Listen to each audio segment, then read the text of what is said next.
hot Saturday in the swamp as the Gators try to get back on track against old rival Mike Bobo and Colorado State.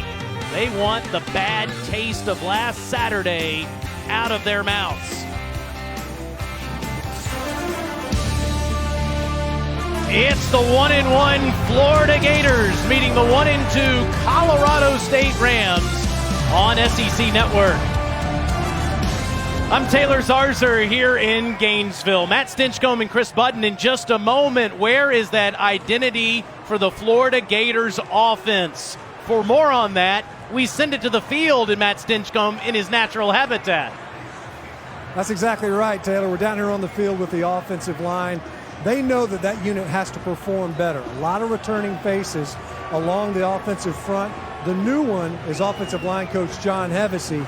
They recognize they have to get better performance in the run game and in protection. So much attention has been placed at quarterback and Feleipe Franks, but it starts and stops with the Gators' performance up front. We'll see if it's any better today, Stinch. Run up here and help me out, my man. As Colorado State wins, they defer. Florida will receive here. 94 degrees at kickoff. It feels like 103. This is the first ever meeting between the two schools. In fact, Colorado State hasn't been here in the Sunshine State since a Florida State victory back in 1974. The speedster, Kadarius Toney, awaits the opening kickoff from Braxton Davis.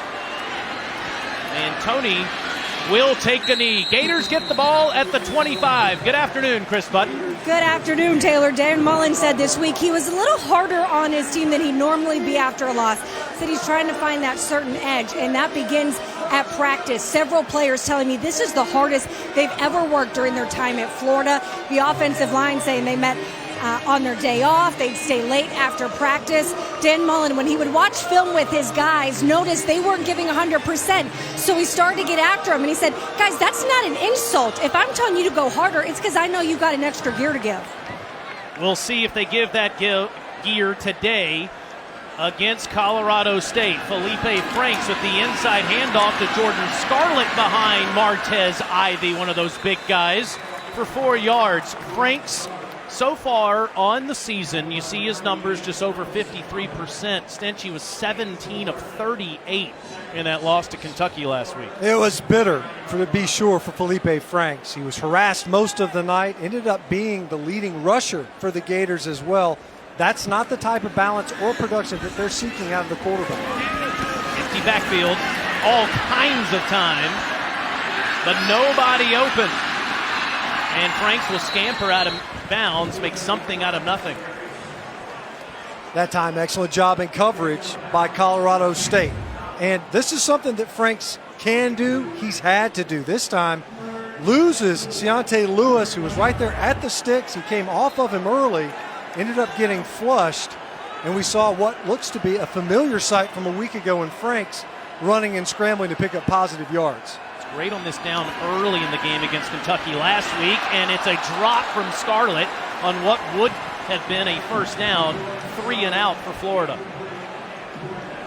Well, Colorado State said that they're going to try to heat up Feleipe Franks. Look right here in the A-gap, double barrel. In fact, they brought both inside linebackers and the safety. That means you've got 3 blitzers in those 2 gaps alongside the center. They want to be right there in the quarterback's face and affect the passer. So far, exactly the way the Rams wanted to start defensively. Johnny Townsend, who has switched numbers this week to 43, one of the best punters in college football, punts it to Olabisi Johnson, and this is another bomb. Fair catch made at the 21-yard line. That's 49 yards for quite possibly the best in the country. Now it's KJ Carta-Samuels. He was the 3-year backup to Jake Browning at Washington. Transfers so he would have a chance to be a starting quarterback, and his numbers have been off the charts. You see early on, opening game versus Hawaii, set a school passing record, 537 passing yards. This is a pretty prolific passing attack. So far this season, KJ Carta-Samuels doing an excellent job finding one of his top weapons out wide in number 11, Preston Williams.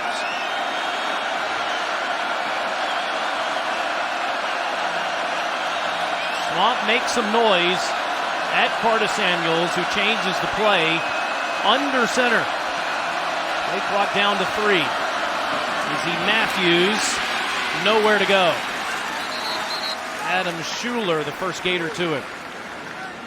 In Florida defensively, this is exactly what they want to establish early on. We're not going to replicate the performance you saw a week ago versus Kentucky in the ground game. You come out in a heavy set, 2 tight ends, under center, you're going to try to run an attitude run in the interior of our defensive front. Great job early in this game anchoring down and denying the positive yardage to set up a second and long. Gave up 1 yard there, gave up 303 to the Wildcats last Saturday night. Matthews out of the backfield, incomplete. Jawan Taylor in coverage with Kylan Johnson making the deflection. We see a lot of this at Colorado State. They're not scared to hit that back out of the backfield. See if you can't make a defender miss in space. Great job coming up and making a play, getting the ball carrier on the ground and the receiver, Kylan Johnson, getting the start in front of Voshawn Joseph, who struggled last week with some of his assignments and overrunning plays at linebacker.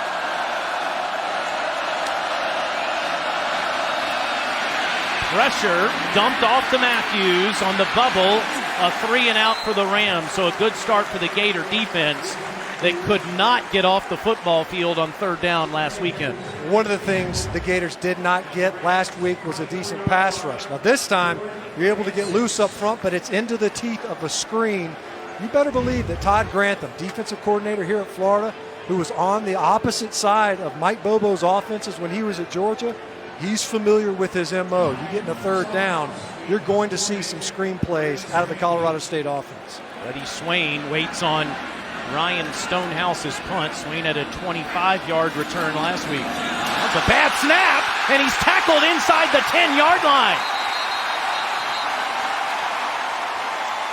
Ross Ryder, the snapper, snapped it to Stonehouse, who had trouble catching it, and it's Josh Hammond that was Johnny on the spot. Right at the gut. It's only a 2-man shield, and that time the Gators with 3 free runners all the way up to the punter's level. James Houston also joining Josh Hammond, who was the captain before this game.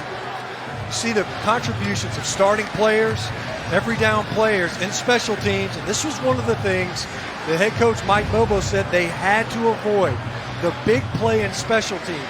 Typically that's due to fatigue on your every down players having to contribute over 4 quarters. This time it happens early for the Gators. James Houston forced a fumble last week in the game against the Cats. LaMichael Pirine stands next to Franks. And it's Franks that'll keep it out of bounds inside the 8, marked at the 7. You look at Dan Mullen's offenses, and when they are the most proficient, it's when that quarterback is a run threat. You can even think back to the last year with Dak Prescott at Mississippi State, and they would talk about how, there's some moments, I wish he would run more. He was trying to rein himself in. They're most effective when you've got a quarterback that will threaten the defense in the run game. Pirine, whistle, and a flag down. This play will not count.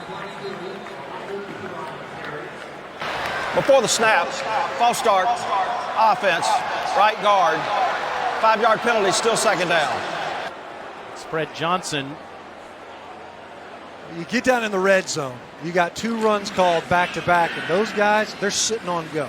They're trigger happy, especially on the inside, knowing that this offensive front wants to get off this week, see if they can't get some movement. Big Fred Johnson early got a little bit nervous in the service before the snap.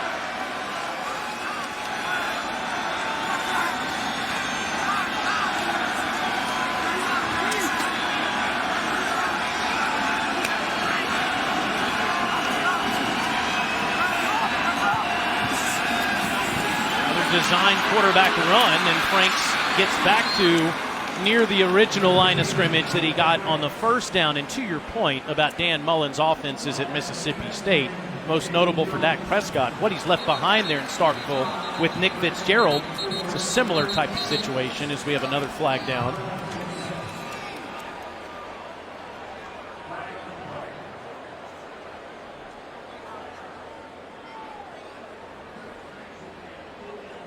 Initially, it could be an unsportsmanlike conduct penalty. Maybe a little bit of frustration. Probably a lot of bit of frustration. You look at Florida, they've had some difficulty in the red zone. And you get down to this portion of the field, you want to come away with touchdowns. You want to be kicking field goals. They recognize this is a prime opportunity, having been set up with excellent field position and special teams.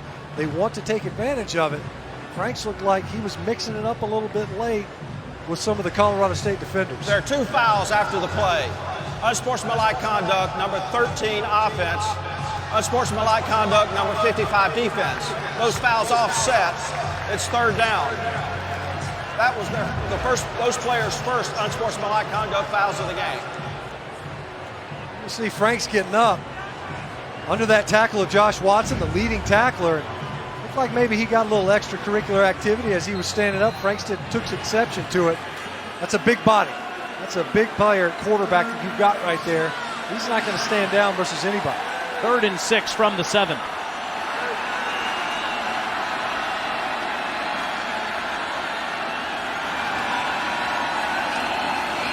Colorado State showing pressure again. They had success on the previous 3rd down. Here it comes. One-on-one to the end zone, incomplete. It was Deontay Lewis, the intended receiver. Great coverage there by B.J. Banks. Well, the pressure got there. I think it affected this throw. This is intended to be back shoulders. Good placement. That's just an excellent defensive effort by B.J. Banks.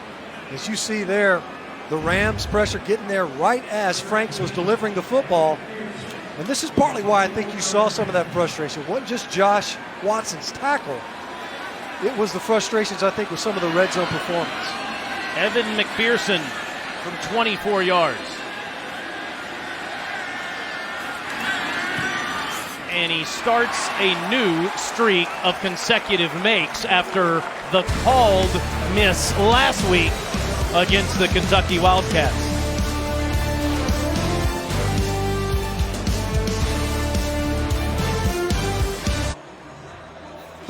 Nothing Gators over an old rival, Mike Bobo. This is the 19th time he has either played or coached against the Florida Gators. First time he's been in the swamp since 1994. Of course, Gators and Dogs always play up the road in Jacksonville. Said he had a scramble in the swamp in that 52-14 loss in 1994. Said his favorite moment came in 97 when he was quarterbacking the Gators to a 37-17 victory.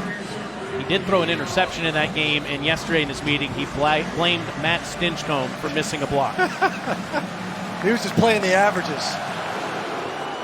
Anthony Hawkins takes on this kick, and again the fair catch rule is in effect in 2018, even if you're not in the end zone, as the Rams get it at the 25-yard line. Mike Bobo in his 4th season. He's had 3 straight 7-6 records, and man, they have played a difficult schedule so far this year. Lost to Hawaii in week 1, then to week 0 rather, and then lost to their rival, the Colorado Buffaloes, in week 2, and had a huge comeback victory against Arkansas in Fort Collins last week, trailed 27-9 in the 3rd quarter. 3 straight Power 5 games for Colorado State. That is not an easy slate, to be sure, for the team out of Mountain West. In case you're wondering, that is a fullback lined up in the backfield. His name is Adam Prentice, blocking in front, giving his quarterback plenty of time to find the Tennessee transfer Preston Williams, who is balled out for Coach Bobo so far this year. So you come out in a power I. This is not something you see very often, but what it gets you is a matchup on the outside where you're one-on-one. This time it's Preston Williams. The safety help is going to get there, but it'll be late. That's one of the things that you get when you line up in what's 21 personnel, 2 backs and a tight end, something that many offenses don't run very well. Williams gets 21. Now to the ground game. Matthews following Prentice for a yard, maybe 2, as Rayshad Jackson makes the tackle. RPOs have taken over the game, run pass option, but Mike Bobo sticking to his guns from what he was taught by his father George, by his head coach Jim Donnan, and by his old head coach Mark Richt. And Rest assured, Colorado State, they're going to run RPOs in this game and have this season. But this element, this 21, the power I set, that's the change-up pitch now in college football. RPOs, 11 personnel with one running back and one tight end. That is now the norm. This is Rashad Body that takes the carry without Prentice in the backfield, and he moves laterally for maybe a couple. Body suspended for the first couple of games of the season. Rams only ran for 40 yards last week in that victory over Arkansas. Dalen Dawkins ran for close to 1,400 in 2017. So there is no question it's something Coach Bobo wants to emphasize today. And so far in this game, Florida has done a good job tackling in space, coming up and run support, getting receivers on the ground quickly, something they struggled with last week, already an improvement versus their performance versus Kentucky. Carta-Samuels underneath throw is complete, and that's Williams again. Played at Tennessee for 2 years. Last week had a massive game in the victory over Arkansas. Well, already you see CeCe Jefferson coming back. Nice pressure right in Carta-Samuels' face, showing great arm strength, though.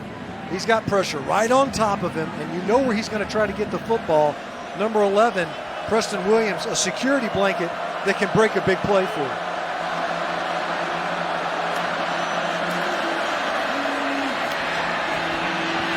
Plenty of time, but almost picked off, and it looked like it was partially deflected at the line, and Brad Stewart had a chance at that football. You're right, Jeremiah Moon got his hands up in the passing lane. Nice protection, a clean pocket. Carta-Samuels just drifting a little bit, and that ball well inside. Lucky that it doesn't break going the opposite direction. Would have been 2 big turnovers early for the Gators. One in special teams, that time a pass defended.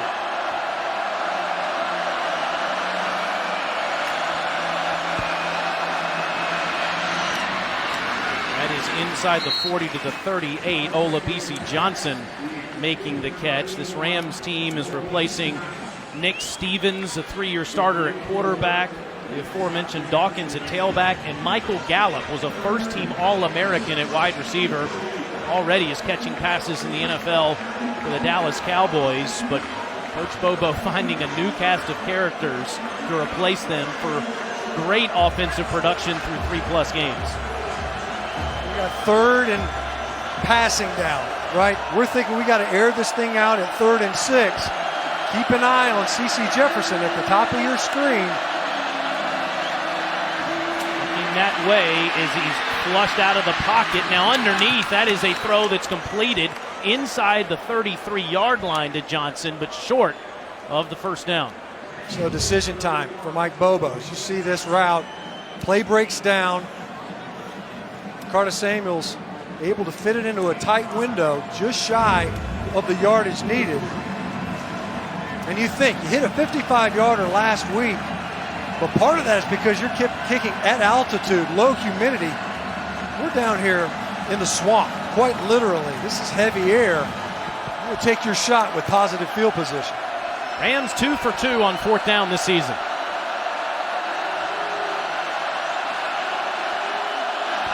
It's Matthews right at the stick, and it appears he has the first down. Quick hitter, right downhill right now. See if you can't catch that defensive line early with a quick handoff. Just enough to convert the sticks, and the gamble works early on with the good field position. You see there, Matthews, you don't want to leave your feet in short yardage. Because if you're met in the air, you've got no traction. That time got his feet back down in the ground and was just enough to convert.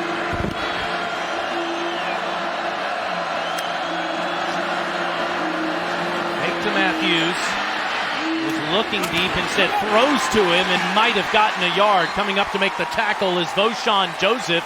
You mentioned Stinch, he's coming off the bench today, playing with a little bit of purpose. Well, he's going to need to clean up his play. He's a talented player, speedy player, but Todd Grantham said, you got to play within this system. It cost us last week versus Kentucky. You can't overrun plays. You have to play your assignment. He said that's what they ran into a lot last week. They lost at times physically but it was when you had players peeking in the wrong gaps that gave up the big yardage plays.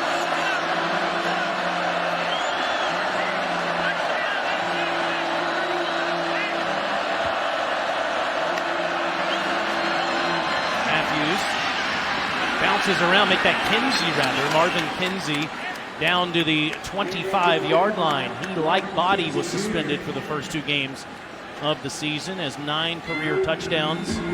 Junior from Atlanta, one of 23 players on the depth chart that is from SEC country. Mike Bobo staying true to his roots to find these guys.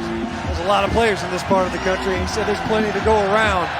Big third down opportunity for Colorado State to make it third and manageable on that previous run.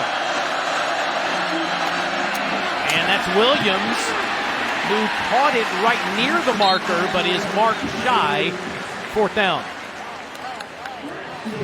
Well, before you're on field goal fringe at that point at the 33, you see where Williams had to come back for that throw a little bit. Mike Bobo's saying, look, we want to put points on the board. Trusting Wyatt Bryan, the leading scorer in Colorado State history. This one makes a little bit more sense than a 50-yarder previously on the 33 on a 4th and 1 conversion. Great game in Fort Collins, 4 for 4 last week. But this one is pushed to the right.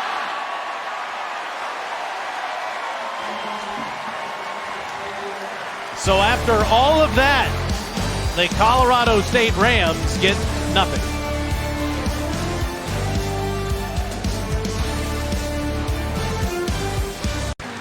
Welcome back to Gainesville. Florida leading at 3-0. Dan Mullen was absolutely furious with Feleipe Franks after he got caught for the unsportsmanlike conduct, pulled him over and said, "You cost us points. You were my quarterback.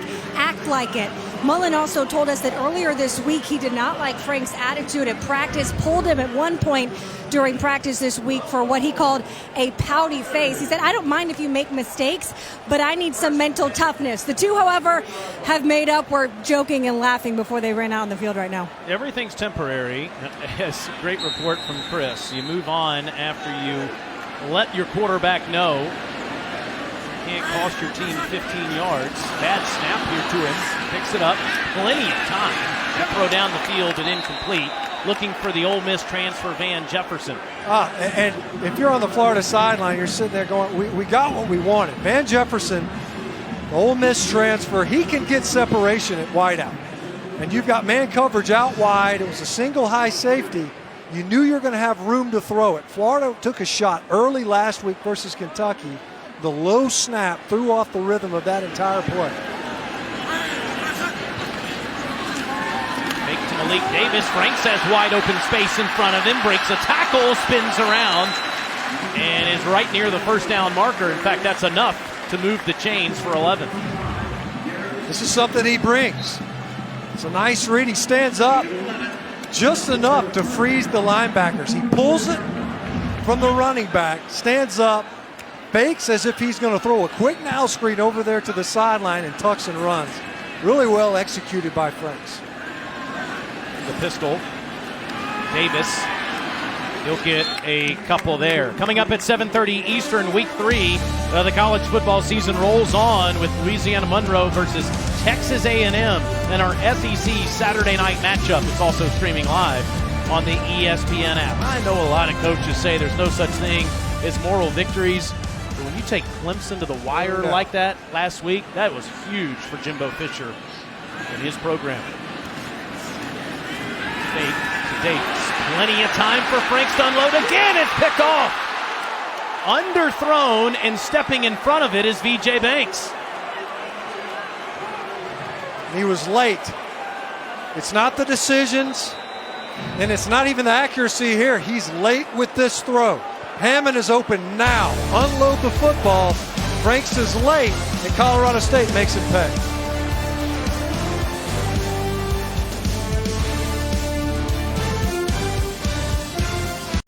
Go back to that interception by Colorado State. So Banks is up here. He's going to drop in zone coverage. You're going to see Hammond's going to come open almost right now.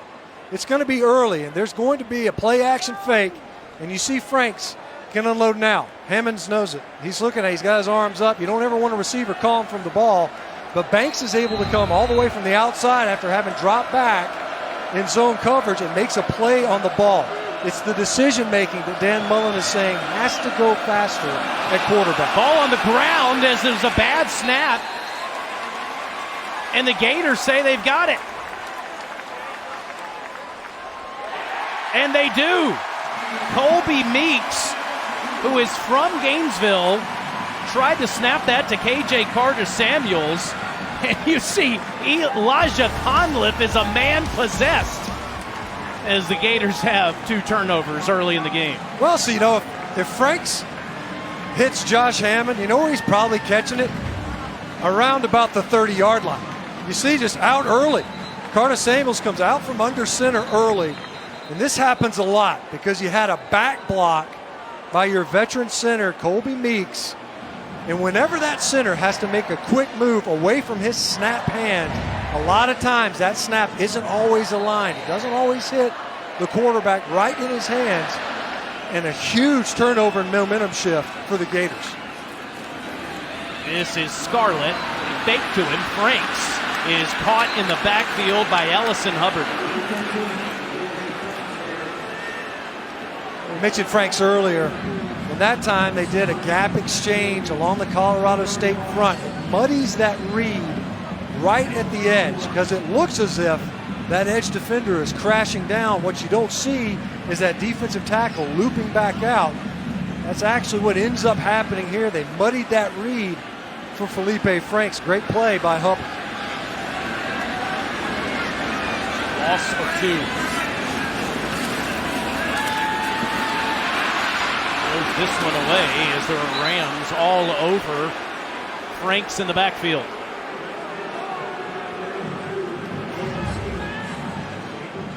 See the Gators are turning that protection, sliding the protection, and Hubbard again winning early, able to get upfield quickly along with Jan Philipp Bombeck, the German. A German getting upfield quickly in the pass rush and again disrupting the passer of the Florida Gators.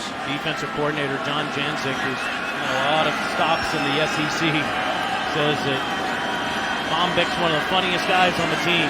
3rd and 12. Plenty of time for Franks to the end zone. Incomplete. He had Tony for a moment. Catching up to the football there was Jordan Fogle. This was looking like a fantastic blitz pickup. You see him, you've got Tony now. The safety from the backside, great job by Jordan Fogle coming over and getting a hand on that football twice now, where you see offside help coming over to make a play on a deep downfield throw. There's excellent protection, nice blitz pickup by the Gators, but an even better play with the ball in the air by the Rams. From 48 yards for the freshman from Fort Payne, Alabama. And this is right through. Well, the Gators score off of both Colorado State turnovers, settling for 3 each time. Evan McPherson, after the controversial miss last week, has started a new streak.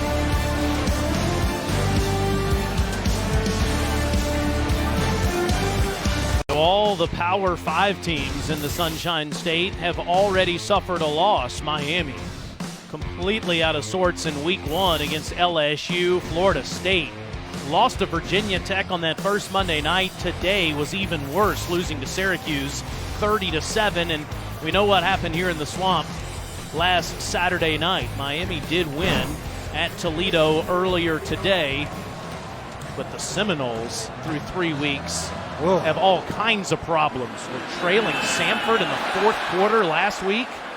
It's their only win. They get 1 touchdown today at the Syracuse Orange. What's going wrong with Willie Taggart?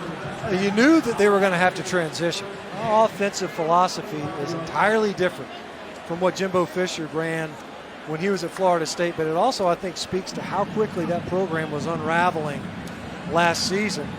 Willie Taggart, Scott Frost is off to a bumpy start, to say the least. You see these tempo teams and it takes a while for them to get acclimated. I don't know, with the way this season is going, as ugly as this looked for the Seminoles, they better start righting the ship pretty quickly.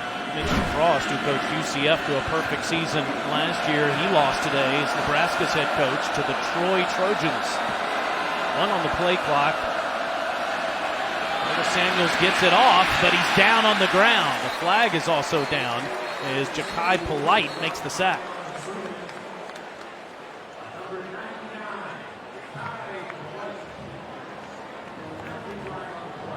Perlis, today's referee, sorting this one out.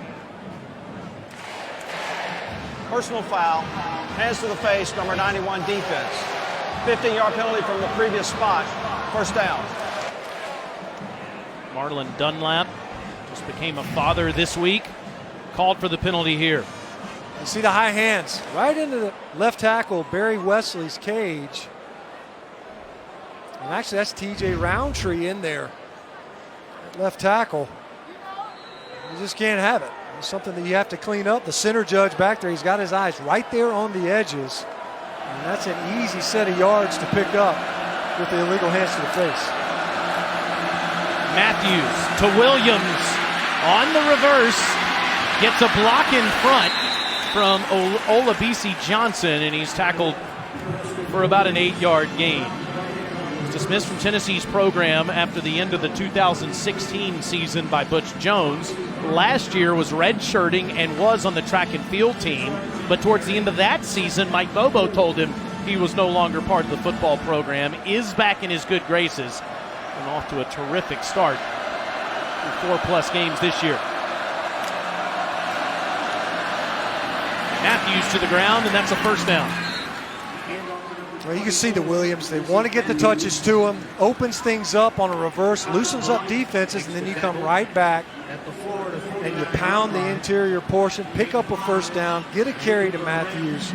But it sets up what those big shots can be. As you see, receivers coach Alvis Whitted, he knows the talent that he has in Preston Williams. And so far, perfect play calling balance from Ronnie Letson, who took over the play calling duties for Mike Bobo. 9 runs, 9 passes.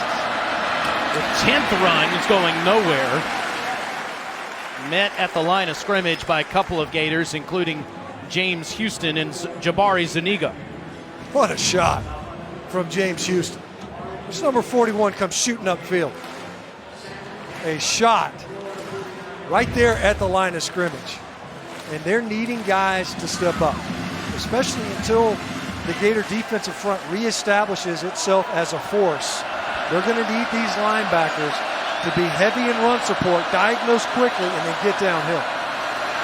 Samuels to Matthews out of the backfield, and that's complete. Make that Prentice, rather, the fullback. The aforementioned 1990 style offense that Coach Bobo is running, and Prentice gets 9 yards. He's graded as one of the best in college football. The Rams are on the march again. Gators up 6 at the end of 1.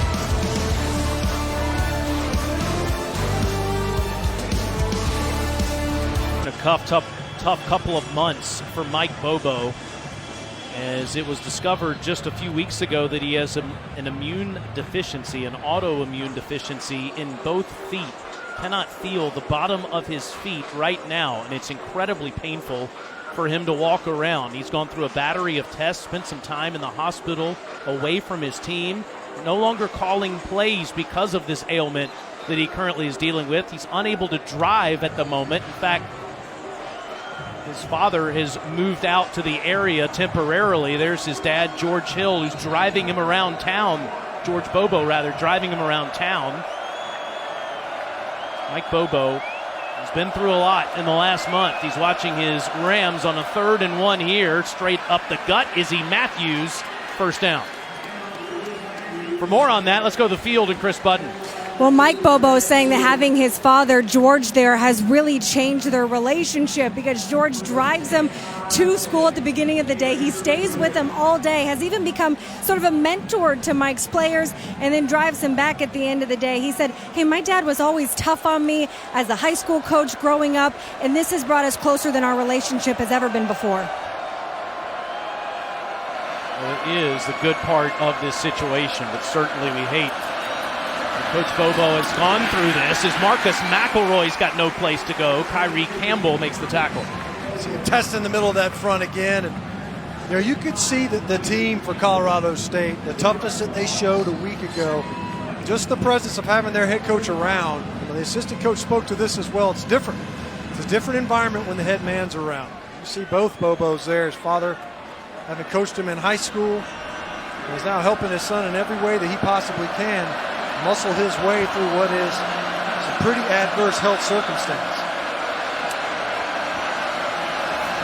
Carta-Samuels, somehow that catch, well, initially it was made by Nico Hall, but incomplete on a third down. Played all the way through the whistle. Because you're right, ball's in there. Did a great job by Brian Edwards of fighting until the receiver's down. They ended up ultimately breaking that pass up. That's what they need. This is an injury-depleted secondary for Florida. And so far, other than the big hitter downfield to Williams, they've done a relatively good job with these multiple wide receiver sets versus Colorado State. They are incredibly thin at cornerback and safety. That yellow line is at the 23.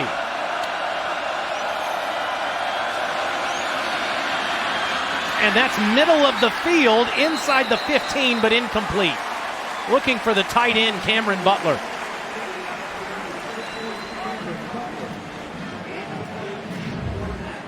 Florida was walking around Ja'Kai Polite. And Colorado State had a great protection, slide protection, nice pocket, gave Carta-Samuels somewhere to slide to.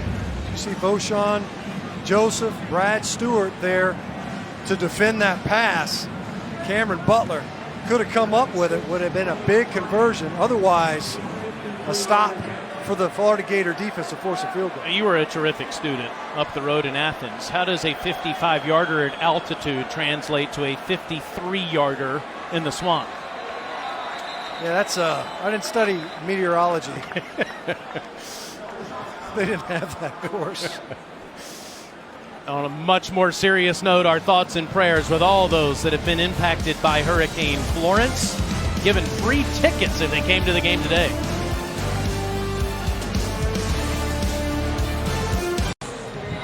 Welcome back as Colorado State kicker Wyatt Bryan prepares for this 53-yard field goal. He struggled in their opener, missing 2 field goals against Hawaii. So Mike Bobo opened up a competition.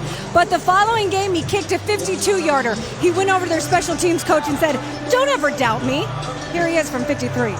Chase Gibson, the special teams coach, KB, watching on, hoping that he can make this right at the fringe of where Coach Bobo told Chris they're comfortable from him attempting today. Ross Ryder will snap it. Ryan Stonehouse, the punter, will hold it. It's a good hold down off of a bad snap, and he hooks it a little left. No good. So 0 for 2 today for Wyatt Bryan. Well, it hadn't been the distance. He's had the leg both times. He pushed one, pulled the other. Taylor, you're a golfer. You know how you get it in your head after a while. Mess around and overcorrect, and he yanked that ball right away. He got a hold of it, but his towards is off. He pushed that one earlier from 41. He's got the trust of the coaching staff, but 0 for 2 so far in this one. Humidity a huge factor today in this game, Chris, after playing at altitude last week. Yeah, well, it's pretty hot for anyone down here right now. I have a gun that will read the field temperature. Right now, it's come down a little bit because of the clouds. It reads 98 here in the end zone. But right before warm-ups, it was as hot as 116 on the field. There's a big difference now that the sun has come behind the press box on the side that Florida's on. It's a 10-degree difference than the sideline that Florida State's on. However, Dan Mullen, when I told him how hot it was, he goes, "That's what I'm talking about."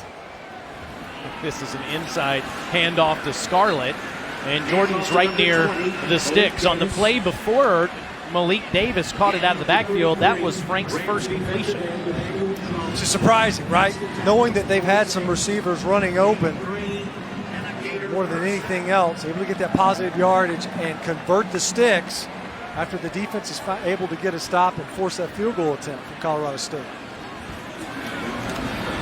To Scarlett. Franks, middle of the field, completion number 2, goes near the 30-yard line to Van Jefferson.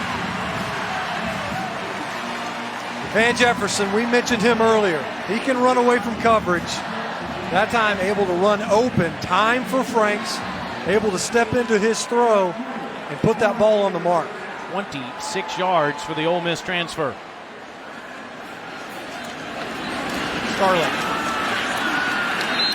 Almost nothing there, as it was the true freshman Daquan Jackson on the tackle. Van Jefferson with that catch on the play before had 2 touchdown grabs against Charleston Southern in that Week 1 victory. He had 91 catches in that prolific Ole Miss offense the last couple of years. Scarlett around the left side, has blockers, and is into the end zone. Touchdown, Florida.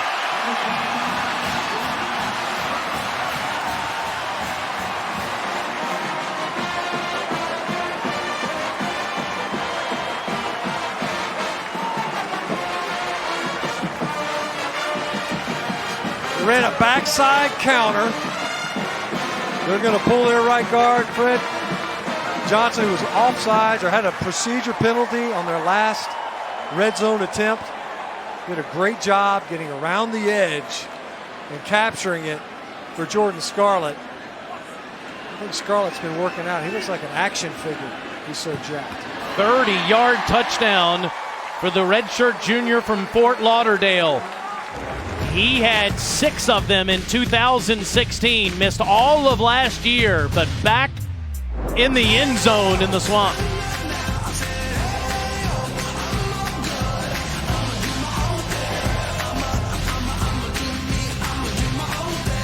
Gators won the 2006 National Championship with Dan Mullen calling the plays, 41-14, beating the Buckeyes. And then Mullen looks heavy 10 years ago. BCS champs, they beat Bama in the SEC Championship, then waxed the Sooners as well. And look at those statistics through that 4-year span when he was calling the plays.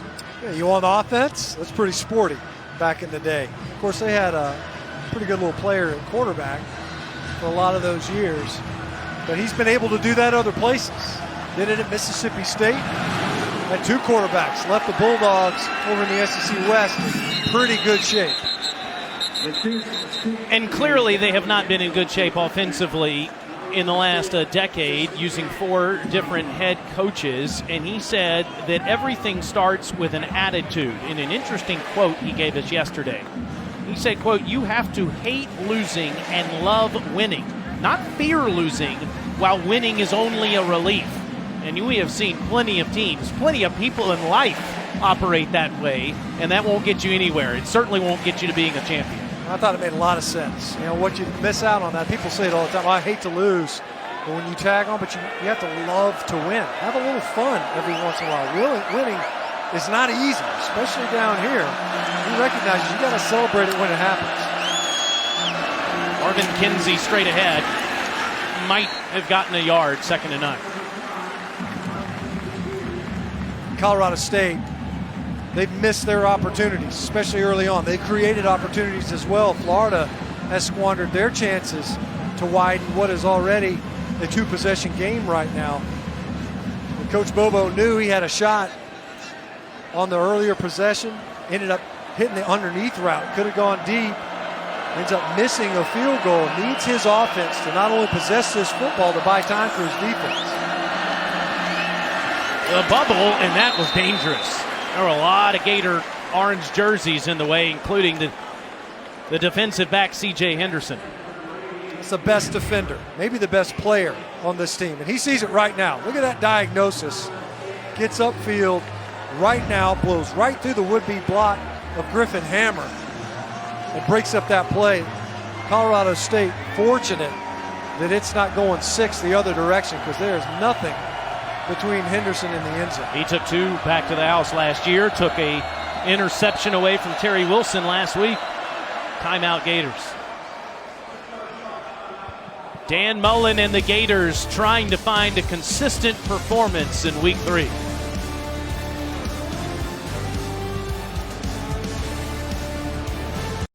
number 5, C.J. Henderson, has 5 interceptions in 13 college games. One reason why Matt Stinchcomb, as he said just a moment ago, they think here he might be the best player on the entire team. One problem, though, he's down a bunch of teammates. 4 defensive backs coming into the season were done. Now 8 defensive backs are out of the lineup for the Florida Gators today. Yeah, I mean, he's looking around. I need help. Anybody, including Dre Massey, who was a receiver a week ago. They moved him over to defensive back this week because of the numbers they have at cornerback. 3rd and 9, plenty of time to survey the secondary. There is a flag down as Olabisi Johnson was running wide open. I wonder if this won't be an offensive pass interference.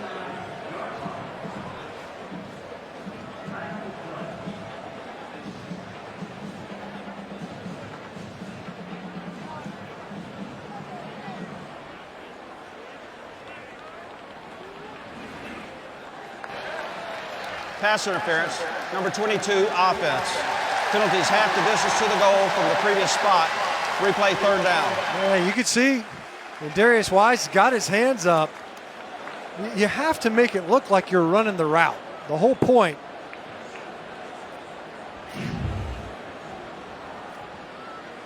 You see Darius Wise and know what he was. Look, he's getting, that's a bad call. I mean, that's the long and short of it. He gets basically blocked, pushed into that contact.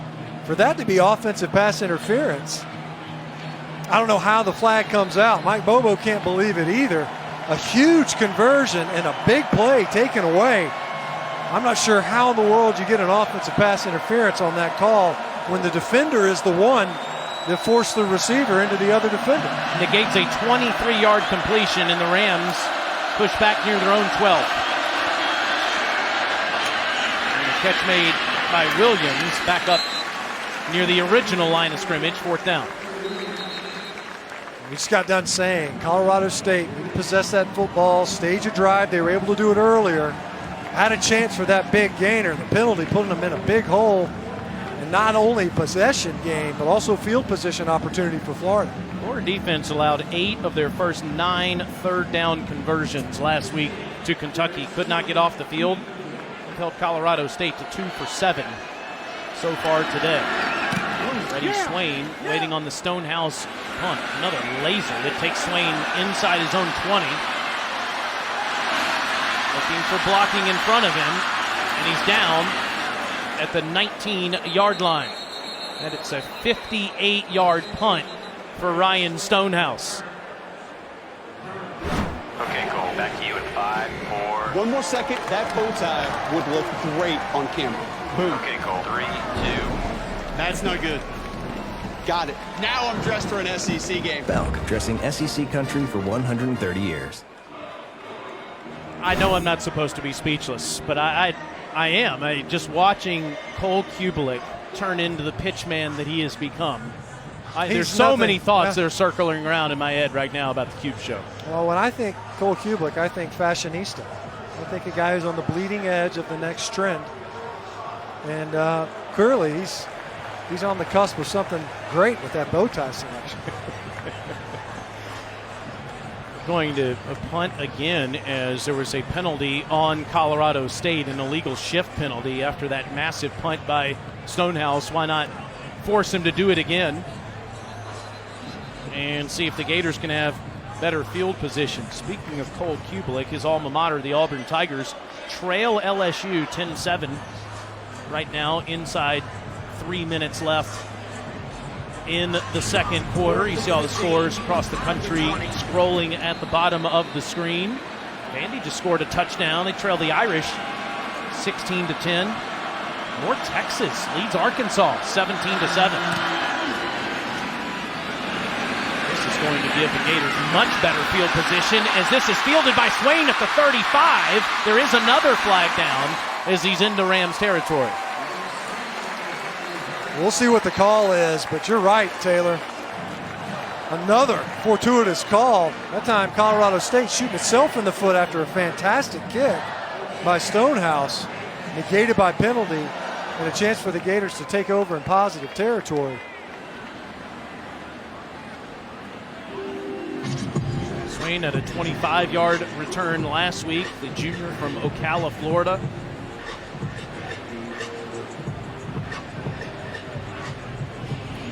Long conversation for Mark Curlis and his crew. He's been busy so far here in the first half. There is no foul on the play. The blocking question was legal. First down. So instead of possessing the football at their own 20-yard line, Florida gets it at Colorado State's 44. Talk about a nice swing of events, right? You got a third down that would have been converted near midfield for your opponent. Gets negated by penalty. You get a bomb of a punt negated by penalty. And then an illegal block waved off. And Florida is in business, plus territory, with an opportunity to get another score.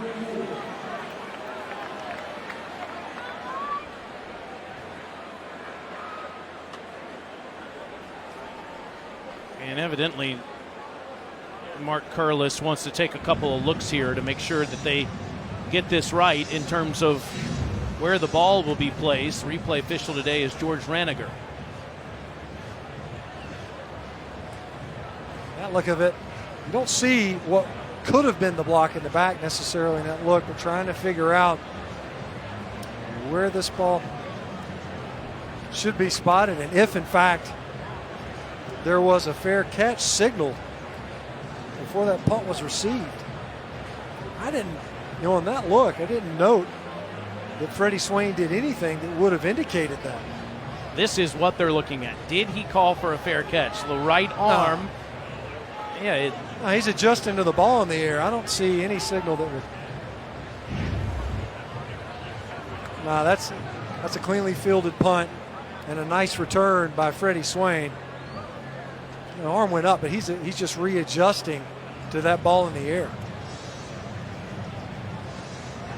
So the scores scrolling across. Auburn did just get a touchdown against LSU to take a 14-10 lead on the Plains. Vandy hanging tough with the Irish. We'll see the doors next week against the Gamecocks, who have the week off due to Hurricane Florence postponing their game against Marshall. It was about this time last year. Vanderbilt was kind of riding high. A lot of hopes. Felt as if they were going to be able to make waves. Had an early non-conference win. They felt as if kind of marked, staked their claim. And you see it.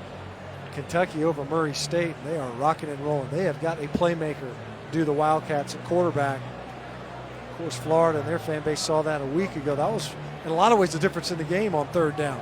Gators will see Tennessee After further next review, week. there was no fair catch signal. Therefore, that is confirmed. However, the game clock did not run during the play. Set the game clock to 9:37. All right, so we got all of that straight. And speaking of all those scores, you can stream college football all season long on ESPN+. So start your free trial today by downloading the ESPN app or visiting ESPNplus.com. It can be a bit dangerous, Stench, how addictive ESPN Plus is. No, the only thing that stops you from watching it is your battery. Malik Davis takes that handoff from Franks, follows the blockers around the right side for a few. This is something they want to do more of. That goes without saying. Everybody knows it. Florida's got to get that ground game going. It can't be Feleipe Franks. Well, this guy's going to need some assistance. He can't be your leading rusher in attempts and yards. Right now, they're doing a great job in this game staying on schedule, averaging about 6 yards now on first down. That allows you to convert the sticks more readily, and it opens up your playbook on second down. Davis hobbles off. Pirine comes in.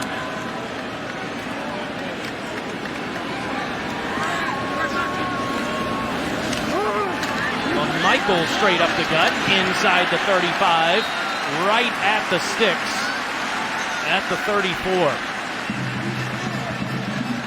I like the numbers in the box. You're looking in there, you're going to play 6 defenders near the line of scrimmage, and Florida's going to say, we're going to take our shot. Great push inside from Nick Buchanan, number 66. That was something they lacked last week. They wanted to make sure they got movement on the down linemen before they climbed to the second level. injury to a Ram. It's windy. Coach Bobo comes on the field. Braylon Scott Jr. from Bakersfield, California, down on the play. Well, those safeties for the Rams, something they said that had to change. They saw some of the secondary players, especially at safety, where they were waiting for the play to come to them. They needed them to trigger. Braylon Scott, he's played some football for Colorado State. He's trying to shake off that injury. Hard to figure out who Dan Mullen's best tailback is so far this season. Davis, Pirine, Scarlett, all being rotated in and out of the football game. And you know what? That's kind of a hallmark of how Coach Mullen operated his offense, even at Mississippi State. It wasn't often, especially when he had a dominant presence at quarterback, that he's elected to go with just one running back. You got to have multiple with the amount of plays that are being run. But it seems to me Jordan Scarlett, eventually over the course of this season, he might be your every down back. They have options and talent in this backfield. Scarlett and Davis both have 3 carries on the day so far. And Michael Pirine now has 2, and he's inside the 30 for a few more. Second down. Let's push on the edge that time for the Gators. You watch the way they played last week. They're still trying to figure out what this coaching staff wants, how they want them to practice, what they think a good play looks like. It's not enough to just cover up the defender. They're seeking movement at the point of attack. Previous run was a nice push on the right side.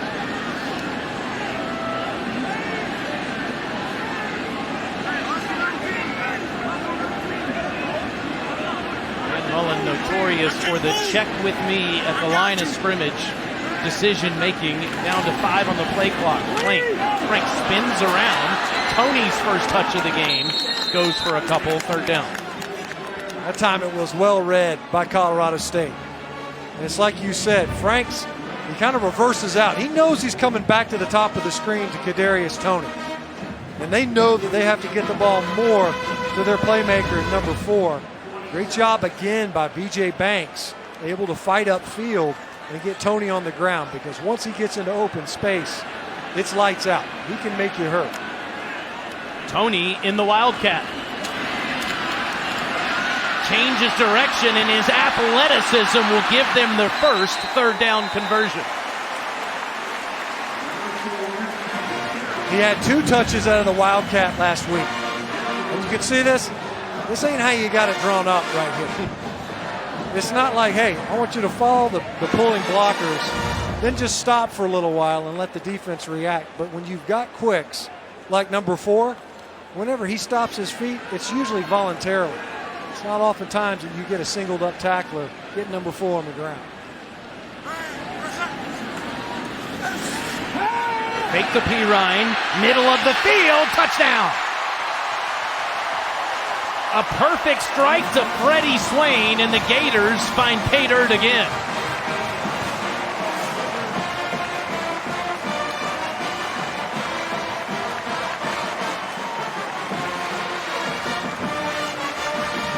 Why you want to run the football? You run to win, you throw to score. You run the football, that play action fake means a whole lot more to a defense. Great job. You see the head coach and play caller here at Florida, he's excited. He's told Feleipe Franks, you're the guy. You don't have to look over your shoulder. You just got to keep pushing. Dan Mullen smiles at him as he heads off the field. Franks was 0 of 6 to start the game. He is 4 of 4 with a touchdown since, and he found a wide open Freddie Swain for 6 more. Gators rolling the Rams 20-0.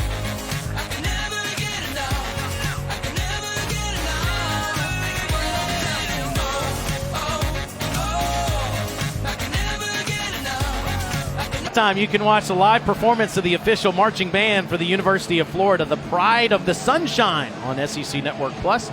Start streaming now on the ESPN app. Now, Stint, you were worried a few weeks ago about Coastal Carolina and their prehistoric outfits that they were wearing in 100-degree heat. What do you think of the overalls with T-shirt look? It's far more appropriate. You know, when you look at it, given the climbs of the swamp, right? We don't need long sleeves, these big, heavy wool looking uniforms. What are we doing? We're trying to torture the band? These folks look like they're actually having some fun. Brendan Fulton, a fair catch. That means the Rams get the ball at the 25-yard line. Jim McElwain was the previous coach at both of these schools, and part of him coming to Florida was scheduling this game, part of his buyout clause in Fort Collins. He has since moved on as he left Florida in the middle of last season. Now the wide receivers coach of the Michigan Wolverines. Gosh, you know, it's crazy. Life comes at you fast, man. This is a tangled web. The coaching carousel spins rather quickly, especially in this conference. Both of the coaches on their respective sidelines know that here today. KJ Carta-Samuels and the Rams without a point so far, and already a whistle here. Before the snap, second charge timeout, Colorado State. 30-second timeout. Let's go down to the field and Chris Budden. The Colorado State athletic training staff was working on Preston Williams' right hand, feeling some discomfort there. They did not wrap it, but on the sidelines, he was constantly clinching and opening that right hand. This fourth quarter against Arkansas last week was a sight to behold. And Williams already with 4 catches in this game. In fact, he is 4th in the country, averaging 9 catches a ball game. It's pretty impressive, and he's no doubt a second-half performer. You talk about an injury to the hand of your primary receiver. It's been rough sledding so far for Colorado State. You better believe that things will get tight if you lose number 11, especially given his second-half productivity this year. And how about what Coach Bobo said to us yesterday? He has better speed than Michael Gallup, who was a first-team All-American last year. And even invoked the A.J. Green reference. Didn't say he was A.J. Green by any stretch, but his body control and speed reminded Bobo, who is the offensive coordinator, of the standout NFL wide receiver for the Bengals. Body moves it ahead for a yard. And all game, Colorado State has struggled to establish first down consistency. That is your gateway down. They're less than 3 yards, 2.8 so far this game. It makes it hard on that play caller on second down and sets up those third and long. Samuels, middle of the field is open, but it's incomplete. Thrown in front of Olabisi Johnson. Similar route to what we saw before from Olabisi Johnson, negated by a penalty previously, and this time just an underthrown football. Right on the lower bicuspid of the Gators' tooth. You're right there in the middle of the field. You throw a good ball right there. Olabisi Johnson is still running and has a chance to split those safeties. Something from you every minute. I'm not sure that was accurate from the dentist. Command of dental knowledge is off the charts. Izzy Matthews in the backfield with Carta-Samuels on a 3rd and 9 as he's flushed out. And it's a completed pass, and that's Johnson up near the 42-yard line for a first down. 16 yards. Carta-Samuels has done this a couple times in this game, where there's nowhere to go initially with the ball, ends up getting flushed, keeps his eyes downfield. Preston Williams that time actually ended up on the ground. C.J. Henderson was in coverage, keeps his eyes. Great job by Olabisi Johnson working back. Again, first down, a big problem for Colorado State as Jabari Zuniga is in the backfield with Jeremiah Moon. Zuniga with his 10th career sack. Zuniga was a guy, the defensive coordinator Todd Grantham said, we got to get better play out of Jabari. He's a guy that we think we can build around. Talented, but we need the production. So far, Florida's doing a good job, much better job this week on first downs, but also penetrating the pocket and disrupting the passer's rhythm, making that quarterback move off of his spot.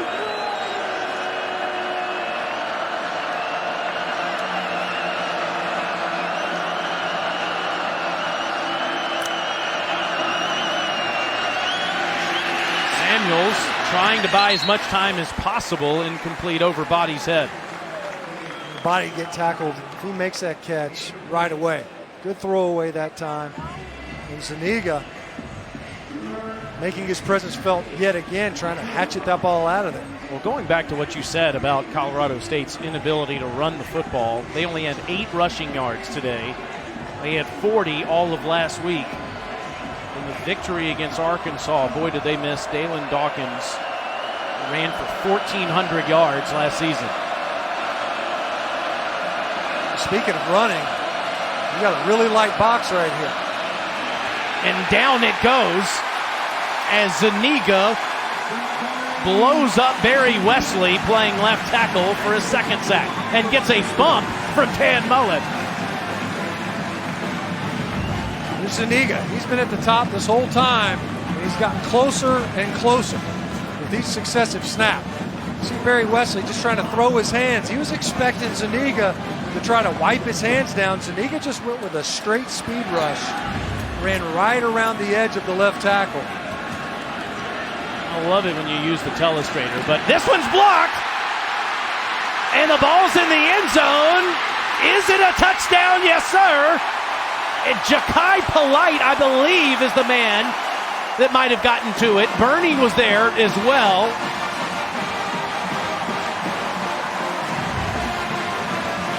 Right in the middle. It's the second time that we've seen it.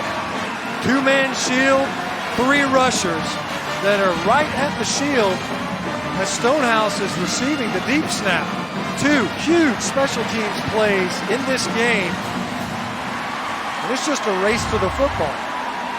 Tyrie Cleveland is hacked. He's sitting there going, I was right there with you. Don't fight me for the ball. It's all the same side of the scoreboard. It was Cleveland and Bernie that both got a piece of that football, as Josh Hammond is responsible for the block.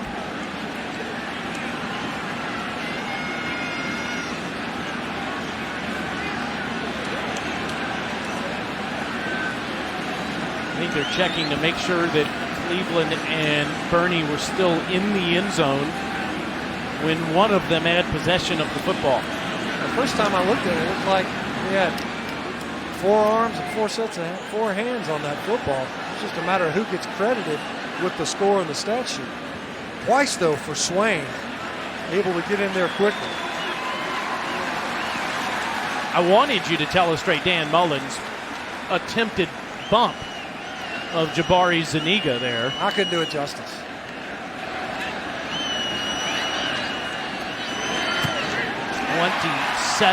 Nothing Gators, as Greg Knox and his special teams continue to deliver for Dan Mullen. Knox was the special teams coach during that time at Mississippi State when they had 15 blocks, and they already have 3 this year, blocking an extra point, a field goal, and now a punt.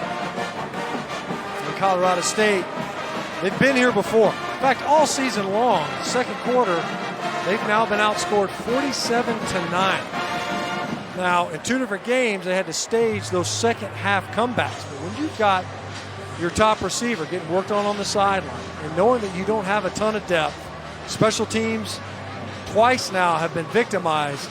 The second half doesn't always bode well playing on the road in a hot, humid environment, knowing that some of your top line guys are going to be running down, covering kicks, and this keeps up returning kicks for the balance of the game.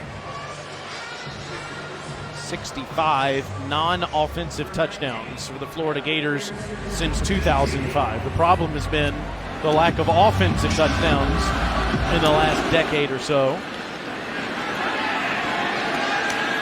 As Hawkins will take this one from the 1-yard line and give the Rams good field position. He moves past the kicker and into Florida territory. That is a 52-yard kick return. Coming up on the Auto Owners Insurance halftime report, a preview of number 1 Alabama and Ole Miss, and all those SEC highlights and scores. Alabama, Ole Miss. Everybody's talking about that Ole Miss offense. Maybe the story of that game is going to be the Ole Miss defenses. James Houston still down on the field after a fantastic kickoff return by Hawkins to set up Colorado State with excellent starting field position. Plenty of time left in this half for the Rams to try to get on the scoreboard. They've squandered their previous opportunities, missed field goals, really hampering their scores. Colorado State decided not to take it out. In fact, called for a couple of fair catches so far inside the 5-yard line. Not this time for Houston. Look at that move that he made on the kicker, Evan McPherson. Couldn't have come at a better time. Talk about a team that needs something positive to happen. They haven't had a ton of success offensively, able to move the ball really on one possession. And they need to get a score, close this gap. You opened up, it's a 4-possession ball game. You see Bobo charging up his troops over there. Look, this is not uncharted territory for the Rams. These guys are familiar with this. What you don't want is to make too bad of a habit of it, of course. As you see Houston, good to see him leave the field under his own power. But rest assured, the Rams they're not going to fold up, given their experience so far this season, and especially after that comeback victory in the second half versus Arkansas. But make no mistake, they need to not only stop the bleeding, but strike on their own.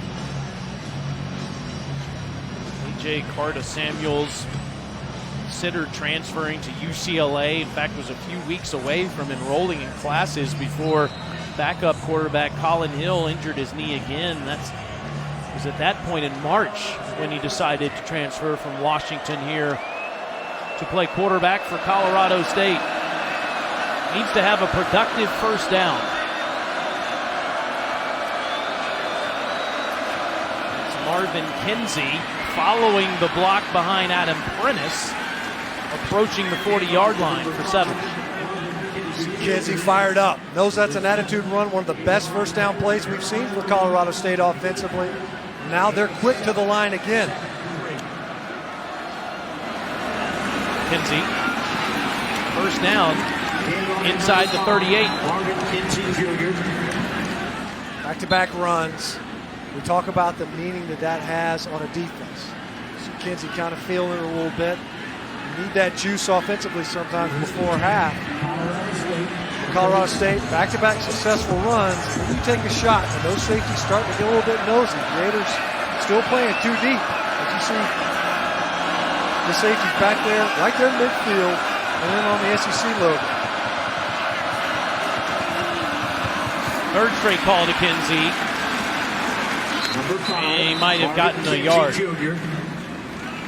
Colorado State with more first downs than Florida, and I know that stat doesn't tell the entire story.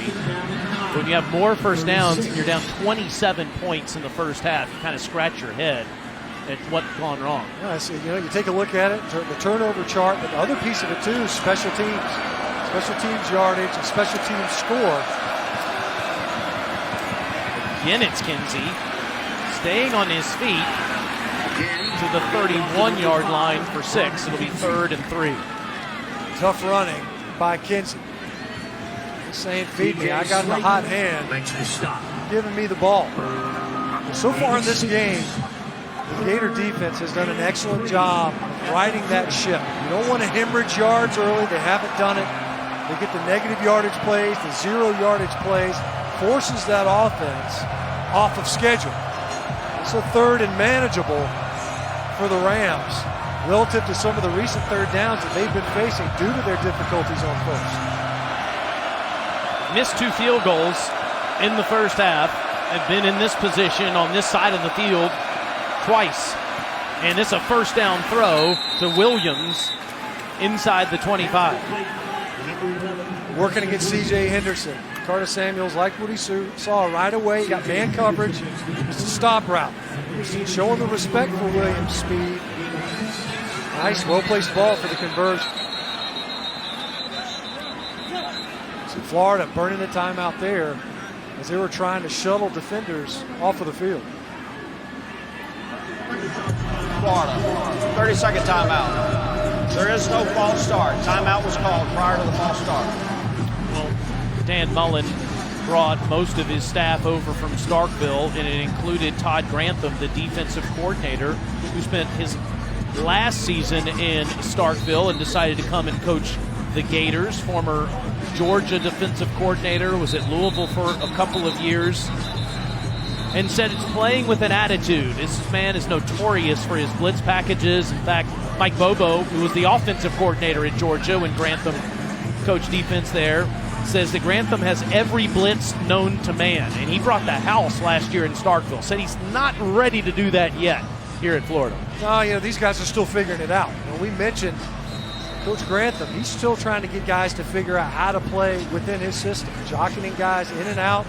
We mentioned Joseph did not start this game because of the way he played within the system. Not necessarily effort plays, but not fitting the way he should.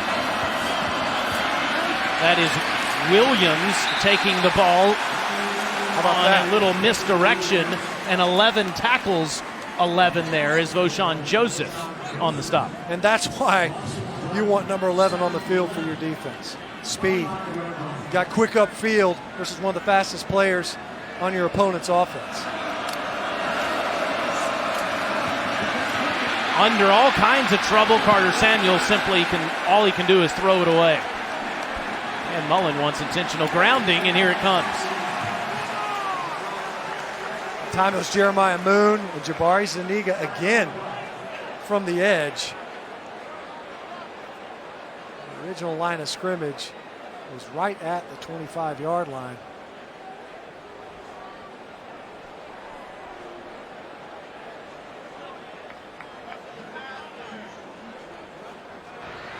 Intentional grounding, offense. Penalties, loss of down at the spot of the foul. The penalty includes a 10-second runoff. However, Colorado State has elected to call their third and final timeout to save the 10 seconds. You see the pocket collapse and nowhere to go downfield for Carta-Samuels.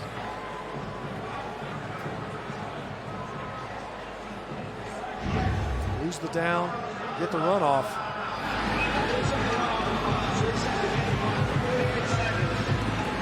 So now 3rd and 26 for the Rams, who at one point were at the Florida 24-yard line, and they'll snap this one from the 40. Try to capture that edge with Preston Williams. And just as we're talking about Voshon Joseph, got to play within that system. The defensive construct does a great play, gets upfield quickly, and then the pressure, forcing that intentional grounding, and the Rams going backwards right as they get into scoring position. Evidently changing their mind about that timeout. Now down to 25 seconds. Getting it off with 1 on the clock. And an underneath throw is caught at the 35-yard line by the true freshman tight end Trey McBride. That's Chauncey Gardner-Johnson coming up to make the tackle. Going to let this run down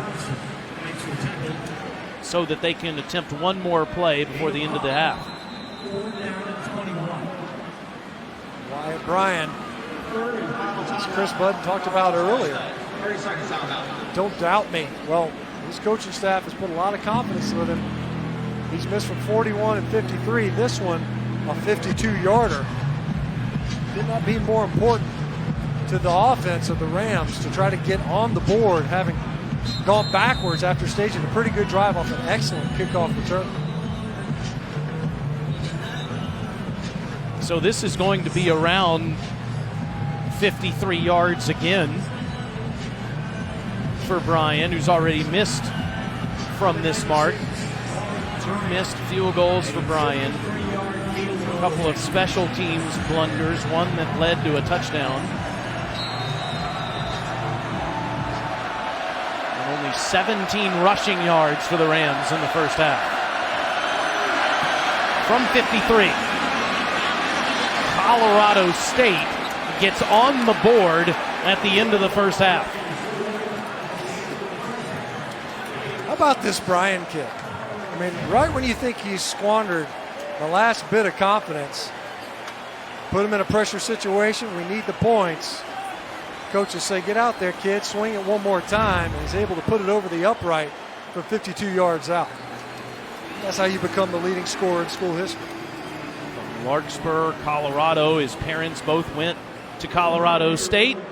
Made them proud there. Down to the field, and Chris. Coach, where have you seen the biggest improvements on offense from that first quarter to second quarter? Well, I think, they're showing us a couple different looks they hadn't shown before, and so our guys just, learning to make adjustments within the game. and execute a little bit faster and a little bit cleaner. Knowing this Colorado State team rattled off 25 unanswered points last week against Arkansas, what's your message to your team at halftime? My biggest concern is we got to continue to play hard. We got to learn how to play hard. I still think we got to play a lot harder. I think we can go a lot harder than we went in that first half. We got to clean a lot of things up, and we got to increase the strain level. The veins popping out of your neck, getting to that football, and straining to finish blocks and runs on offense. Thanks, Coach.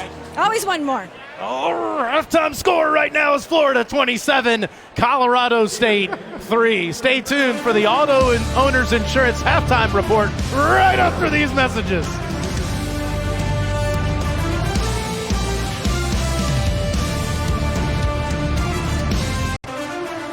Florida leads Colorado State 27-3 as we get ready for the third quarter here in the Swamp. And that big lead is due in large part to the Gators on special teams. Boy, they've been terrific.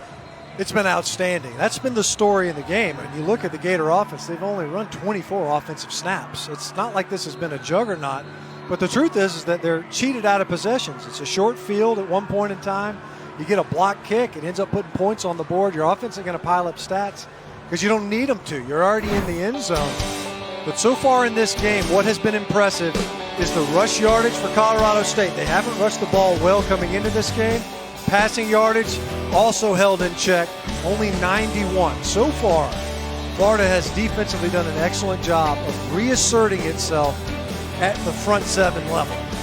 You got a defensive backfield that might be compromised from a numbers standpoint. Can you affect the passer and can you stop the ground game? And so far, the Gators have been able to check those two boxes. Haven't had the football that much as the Rams get it first to start the third quarter, Chris. Well, Mike Bobo told his team this is a completely different game if we would quit with the self-inflicted wounds. He goes, including the 2 block punts, there's 13 points. He said, you know, if we could just play our game and not worry about that, then we'd be in this. We also had to make some field goals. I asked him where the confidence level is now in comparison to this point last week. He said, I still believe in this team and they still believe in each other. Having last week helps. What also helps is that their sideline will be in the shade the rest of this game as well. You know, what Chris is talking about is they were down 27-9 to Arkansas in the third quarter last week. As it appeared, a Gator, Adam Schuler, was offside, so Carta-Samuels takes a knee. Offside, defense, 5-yard penalty, repeat first down. That always just baffles me. I mean, you're a zero nose tackle, right? You might as well be the center. You've got the ball is right under your nose, and you jump off sides. Set the game clock to 14:57. But isn't it also baffling when you know you have a free play? Oh, to take a knee? Well, no doubt. I mean, especially when you got Preston Williams out wide. Everybody else is going to freeze. Either way, a free 5 yards, maybe both is baffling.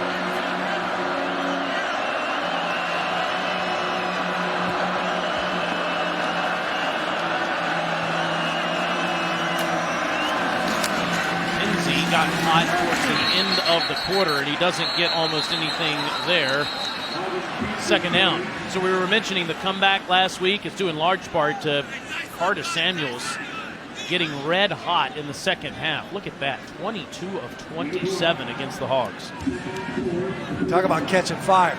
That's what they need is KJ Carta-Samuels rather, to get rocking and rolling here in the second half. And they're going to need Preston Williams as well. Both of these guys coming into the game, 67% of their respective passing yards in the second half.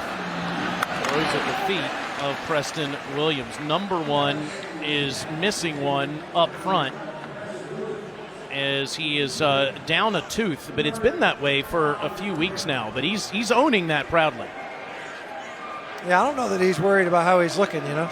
Pop the mouthpiece in there, take it out to communicate. And that ball underthrown. It looked like he got the snap, maybe never quite got the laces and spit the ball out quickly. It was right at the feet of Preston Williams.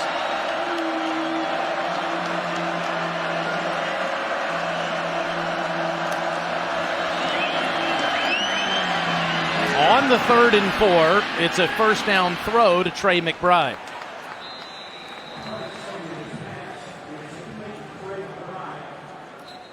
It goes without saying, You take the opening possession, you have to get that first down to get going in the second half. More than anything else, you want to start building that confidence. You had a nice drive off of a great kickoff return and it's somewhat squandered. You want to be able to establish yourself offensively here in the second half.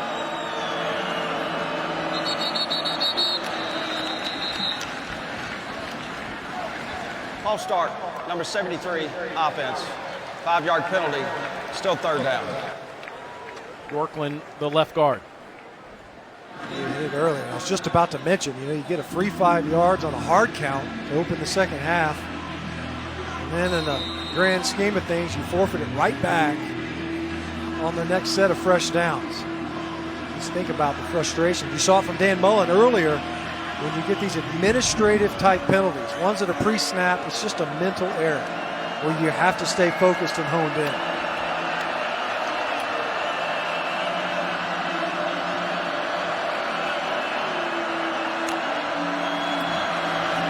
Kinsey is at the 35-yard line for a couple. Brad Stewart and Boshawn Joseph are there. I called those names a couple of times in this contest. See, linebackers coach Christian Robinson beating Boshawn Joseph as he's over there on the sideline. A guy that did a great job earlier on a drive by CSU, blows up Preston Williams on the end around, and then showing off some of that speed. He can be a playmaker for the Gators at linebacker. Looked a bit banged up there. And that shot of him on the sideline, he comes out as Johnson comes back in on a 2nd and 13, and the throw to Williams, breaking tackles, and the extra effort gets him ahead near the 44-yard line. And the comeback last week was outstanding for Colorado State's first victory, down 27-9 to Arkansas in Fort Collins before a 34-27 win. But this would be far more impressive than that. The Gators, while they're in transition, Arkansas is in a massive one right now. In fact, they trail North Texas right now 34-10. Wow, you want to talk about some unhappy fans out in Fayetteville. On 3rd and 4, it's a completion for a first down to Johnson. Johnson's been targeted today. Had one that was underthrown, had a great catch earlier. It was negated by penalty. Just a stop right underneath Chauncey Gardner. Did a great job making the catch and getting upfield. An injured Gator. It is Chauncey Gardner Johnson that is down after that play. We'll check on him when we return.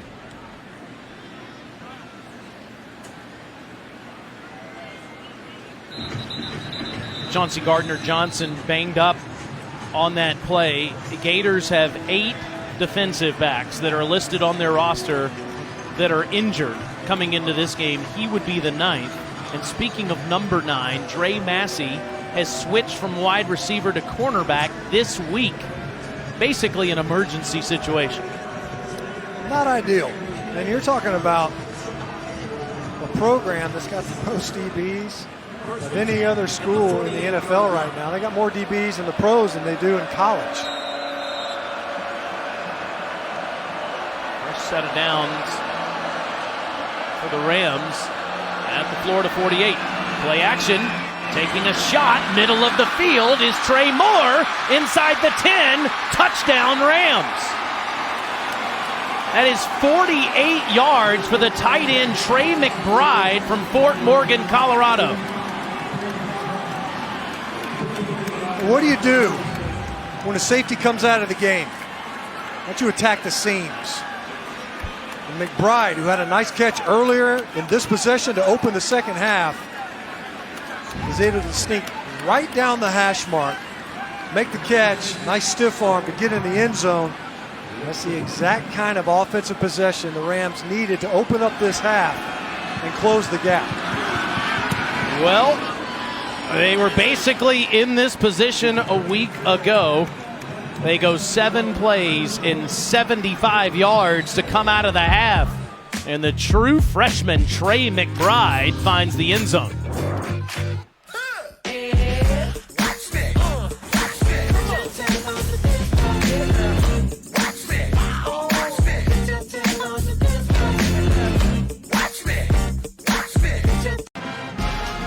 Monday at 7 p.m. Eastern. Thinking Out Loud is back with G-Mac and Spears. They're talk football and want your participation via social media throughout the show. It's also available streaming live on the ESPN app. Plenty to discuss that's happening in the Southeastern Conference. Don't know that the boys will like what they saw from the Gators secondary on that drive. Auburn leads LSU by 8 near the end of the third quarter. North Texas ripping Arkansas apart right now. Wow. And Notre Dame holds on to beat Vandy 22-17. The Doors had it inside the Notre Dame 35 on their last offensive possession. Good fight from Derek Mason today as Tony lets it go through his hands. And the Gators get it at the 25. What do you think of Feleipe Franks in the first half? Well, we're not going to talk about a ton of explosive plays. Early on, it was a little bit shaky. There's no doubt about it. The interception, ball was late coming out. He was able to rally those, show some of that toughness. And I think what we're seeing is a product of the faith that Dan Mullen has placed in him. Look, you're going to be our guy. You start out 0-6, I'm going to stick with you. I'm going to let you go 4 for your next 4.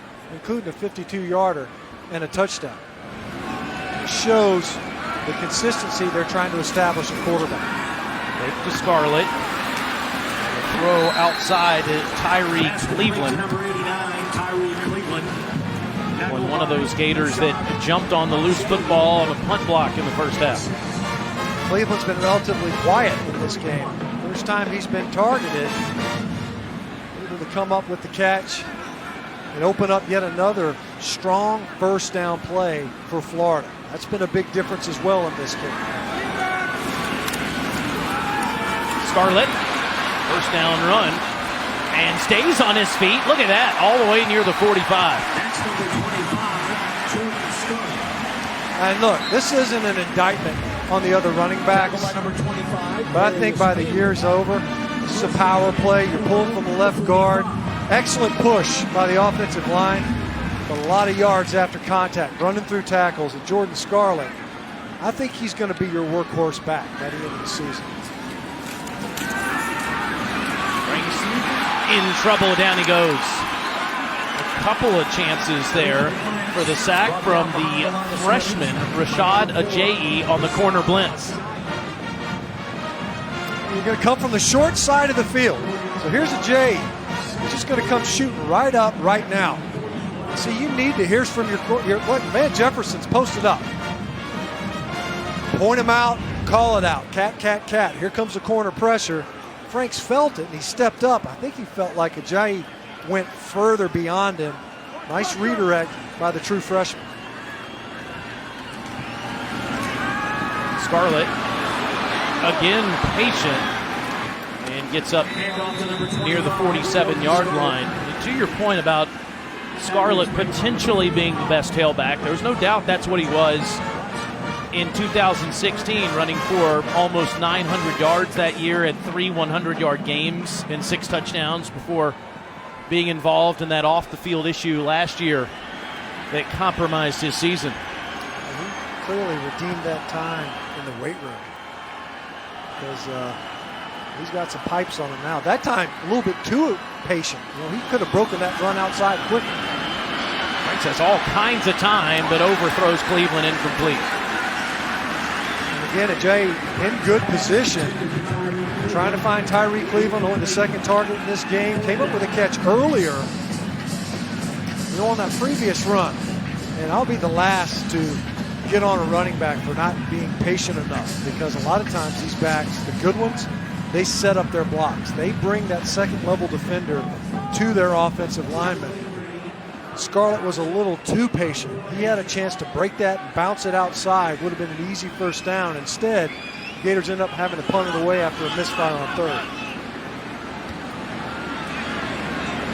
Johnny Townsend had a 49-yarder that stayed in the air forever his first time, and the play clock's going to expire here.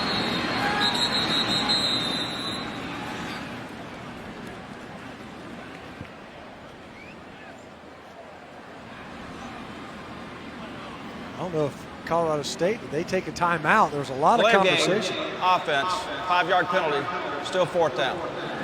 It seemed as if the Gators were trying to check. You saw the the shield blockers walking up there for the punt team.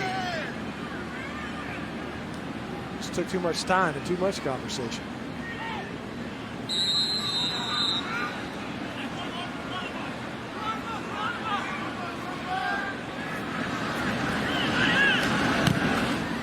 This is another cannon.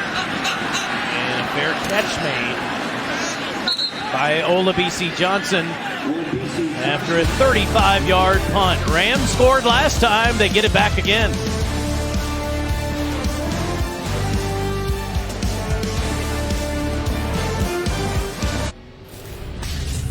The College Football Playoff lives on ESPN. Hard to know the answer to that in week 3 of the season, but there are teams across the country that are eliminating themselves. And there's one that I'm watching carefully on the ESPN app during these breaks. BYU leads Wisconsin in the fourth quarter, 24-21. Michigan State going down to Arizona State. All these top Big Ten teams, and we're starting to wonder, is Ohio State the only horse in the college football race for the playoff? Marcus McElroy gets formed at tackle there by Mr. Taylor after a gain of a couple. J1, the junior from Montgomery, coming up to meet him. One of 4 tailbacks that Coach Bobo has used today.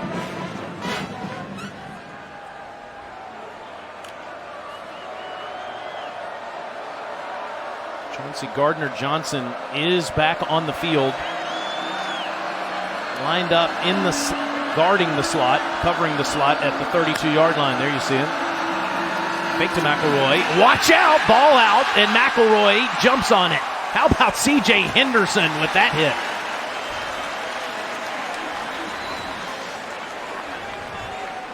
So the Gators giving the Rams a little bit of their own medicine. Come from the short side of the field. Here's Henderson. He's just going to shoot right off of the edge. You're going to see trying to peel to come back as McElroy doesn't get there in time. Free shot on Carta-Samuels. He does not feel that pressure coming from his throwing hand side. And the Rams lucky to retain possession. This is a 3rd and 17. They've averaged more than 10 yards to go on this down. And Carta-Samuels in all kinds of trouble. Somehow it's completed to Matthews. And he stays on his feet past the 25-yard line, but well shy of the first down. There's one tough competitor. That's a heck of a salvage job by Carta-Samuels. As you see Voshon Joseph shaking up on that play. The pressure was almost immediate. This is on the heels of taking a big shot on the previous snap. Able to keep it alive and dump it off to Matthews. And as we've seen in this game, both punters, weapons in the field position battle. 4th down for the Rams. Timeout on the field. Gators up 17.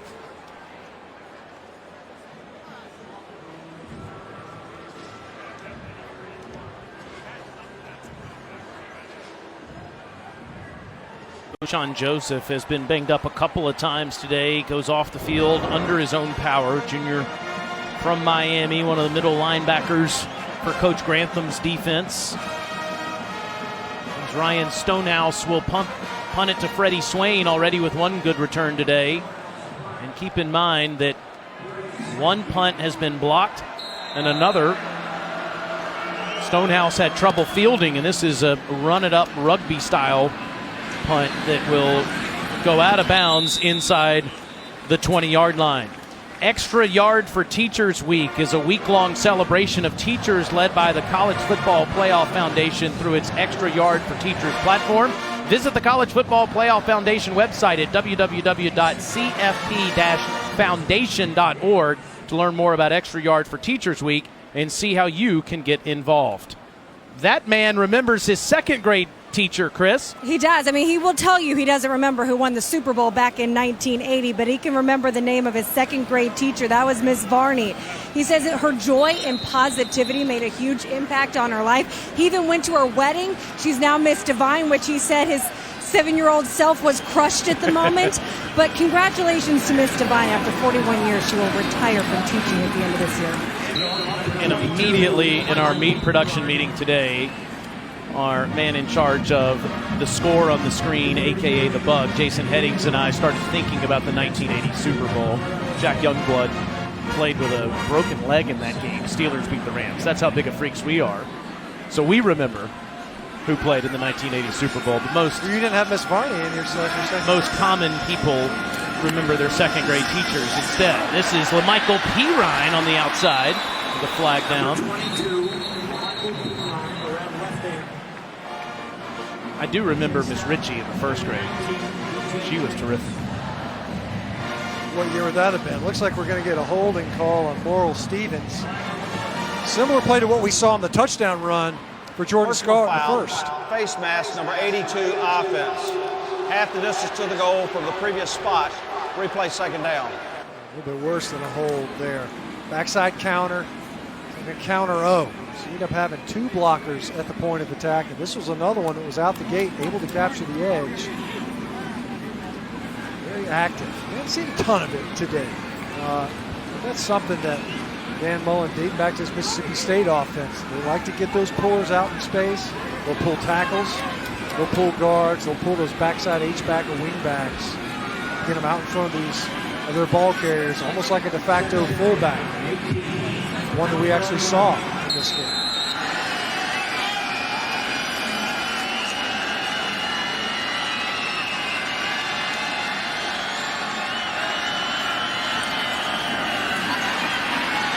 Franks with a safe throw, and it's Trayvon Grimes.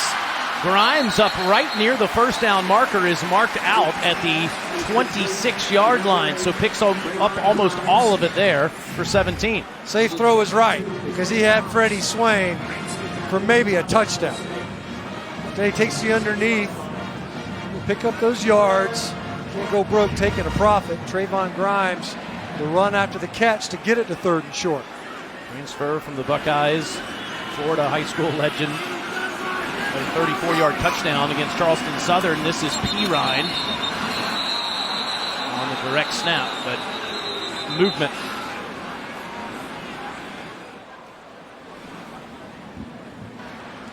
Substitution infraction, 12 players in the formation on the defense.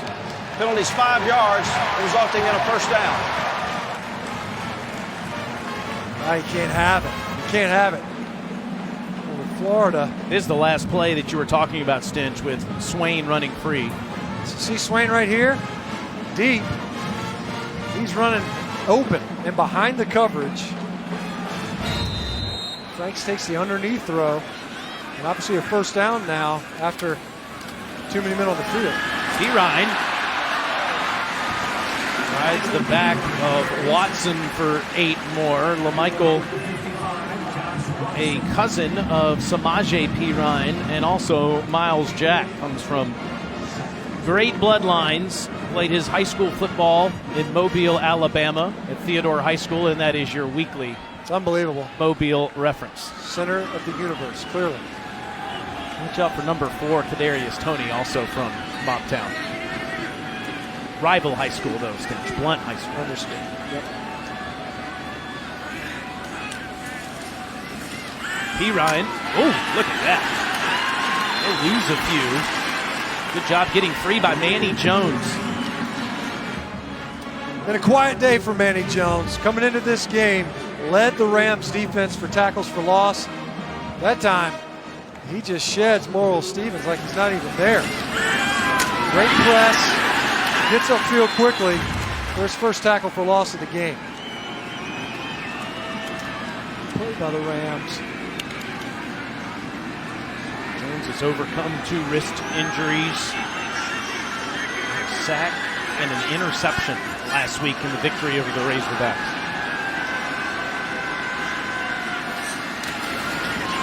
It's Pirine to the right side, breaking tackles, first down.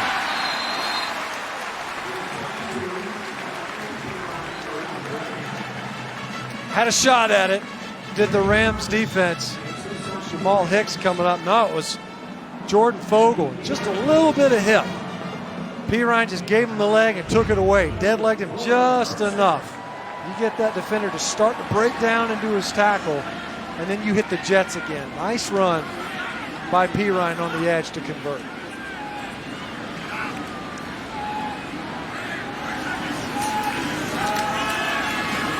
Straight ahead with Michael into Rams territory. We just showed you the total rushing yards in the game, and while Colorado State may not be as advanced as Kentucky is this year, Kentucky won again today, off to a terrific start this season. Incredible improvement that the Gators have made near the end of the third quarter. Keep in mind, Florida last week only ran it for 128 and gave up 303. Fake to Scarlett. Franks will stand in there and pump. Doesn't like what he sees and takes off. Flag in on the play.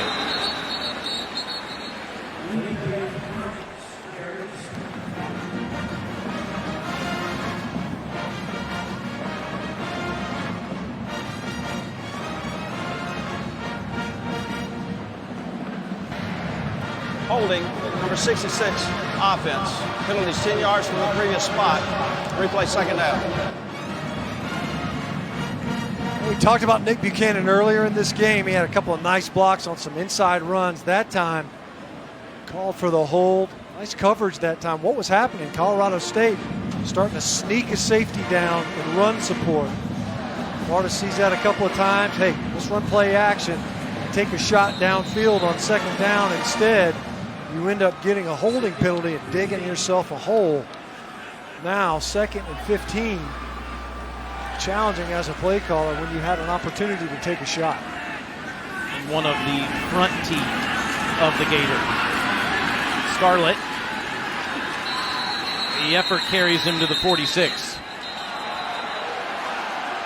And everybody in the building is going to say, oh, what's with the quick whistle? Of course, the running backs, when they're getting that ball raked out, and you got about 10 defenders all around them, they get the whistle as a rescue. It's like hearing a bell in a prize fight. You stay on your feet, as Jordan Scarlett's apt to do. It's just so challenging. You know, right there, you're just trying to gain some of that yardage to get it back to something normal. As it is, 3rd and 12, and a challenge for this offense that hasn't established that downfield passing much this game. Would think Franks would have to throw it down the field here to get a first down. Gets it off with 1 on the play clock. Instead, underneath, Scarlett will have to make a play, and he's tackled just inside Colorado State territory. Huge play, a holding call, setting them back. Go back to Manny Jones with the first and only tackle for loss all game for the Colorado State defense. Those are the plays. Sometimes they're self-inflicted, but you get that offense behind the sticks, which is really, the Gators have done a pretty good job, especially on early downs thus far, doing that. Here in the second half, the Rams defense able to stiffen at midfield. Tommy Townsend again. Fair catch made at the 10. Tuesday at 9 Eastern on SEC Network. It's SEC Story. The Sweat Solution debuts. It's a behind-the-scenes story of the invention of the Gatorade at the University of Florida. Here's the head ball coach. It tastes a little bit like sweet sweat. Even though we were about to pass out, nobody wanted to drink that stuff. Guys were spitting it out and saying, oh, doctor, this is not going to work. I said, man, I hope we don't have to drink this the rest of the season. It debuts Tuesday, September the 18th, and Gatorade is a big part of what they do here in Gainesville. 1st and 10 for Colorado State at the 10, with Izzy Matthews next to KJ Carta-Samuels.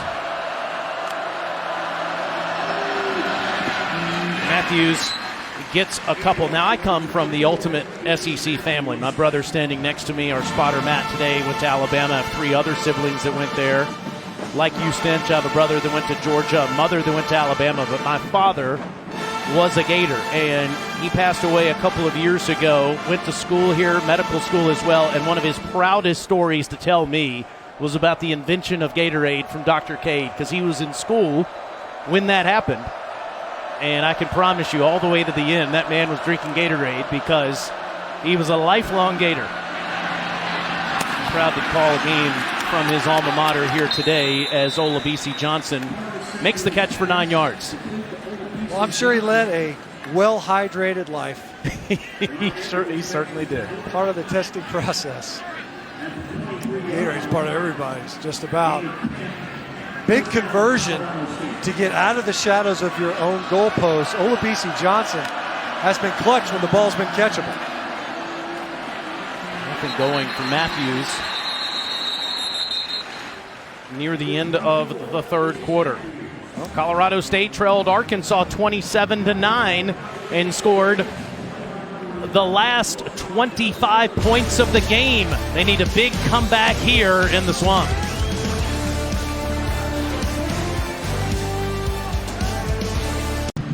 Look at this, hottest game in Ben Hill Griffin Stadium, but not hot enough to stop singing Tom Petty and the Heartbreakers. Take it away, Mr. Tillman.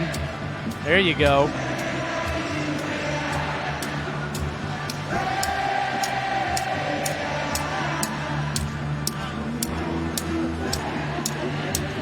Great new tradition here in the Swamp that started last season right after the passing of Tom Petty, a Gainesville guy. Colorado State with the football, trailing the Gators 27-10. We got a full band right there.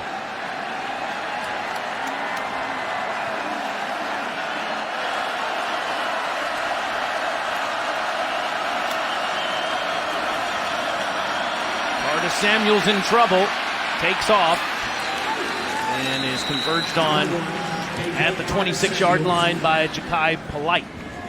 He wanted Preston Williams. He was bracketed in coverage at that time. Boshawn Joseph back out there.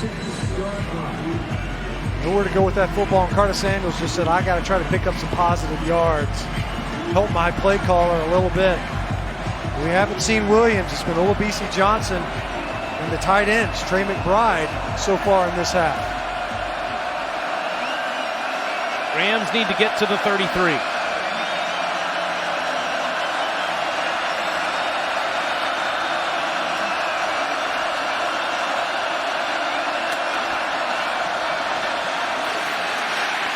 Samuels off his back foot, it's picked off. Brad Stewart, end zone touchdown. There's a flag down, but it's a 38-yard pick six if it stands.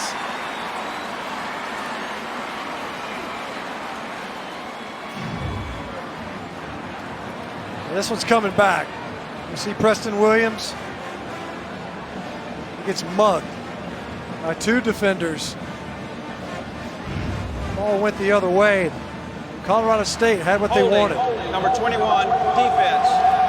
Prior to the pass being thrown, penalties 10 yards from the previous spot, automatic first down. It's the true freshman, Trey Dean. We've called his name. He's come up in run support, but that time matched up versus a really athletic receiver in Preston Williams. We just got done talking about it. They hadn't gone his way here in the second half. That time, back-to-back plays. They're looking to get the ball to number 11.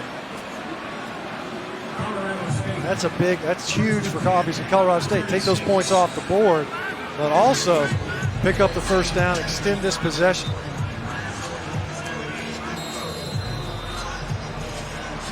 So the Rams have it now at their own 36-yard line. It was the 7th penalty on Florida today. Coming into this game, Florida's done a pretty good job. Colorado State, the 10th best passing offense in the country, largely held in check so far by a depleted Florida secondary. Out and overthrown, looking for Williams. Marty Smith and Ryan McGee, a.k.a. Marty and McGee, the TV show, will be on the SEC Network every Thursday at 9 Eastern. You can never get enough of the M&M boys. Like everything else, you can see them live on the ESPN app as well from anywhere, and they, too, are fueled by Gatorade. I have so much dirt on those boys. They're fueled by a lot more than Gatorade. Yeah, Home Depot. I could do a with all the woodwork. 3-hour television show. An expose on the fun that we've had. KJ Carta-Samuels underneath, incomplete to McBride. We're back to the tight end, Boshawn Joseph in coverage. McBride was the one able to come up with a big catch right up the seam earlier. Didn't see much from Cameron Butler. High on him at tight end. They're attacking some of the linebackers in coverage are the Rams. Another big opportunity and a chance for this Florida Gator defense to get off the field at 3rd and 10.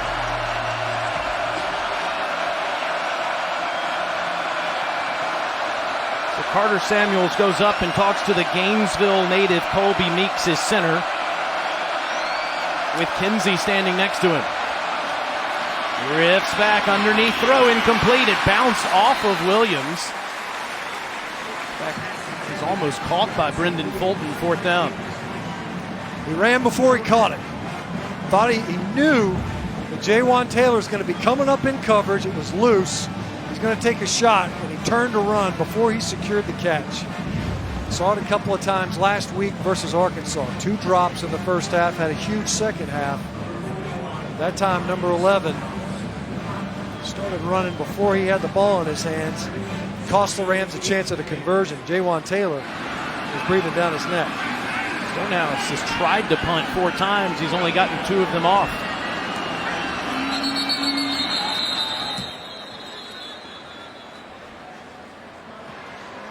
Snap infraction, number 86, offense. 5-yard penalty, still 4th down. Ross Ryder's had a tough day. He's been a busy man.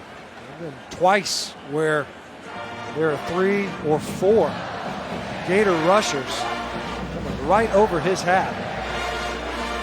A little twitchy when he's trying to snap that ball. Most important pass of this possession will be this snap. Freddie Swain stands at his 25-yard line. It's another good punt. Takes him back to the 15. He gets the edge, and watch out. Swain in the open field. Cuts it to the middle. Beats the punter. Goodbye. 85 yards.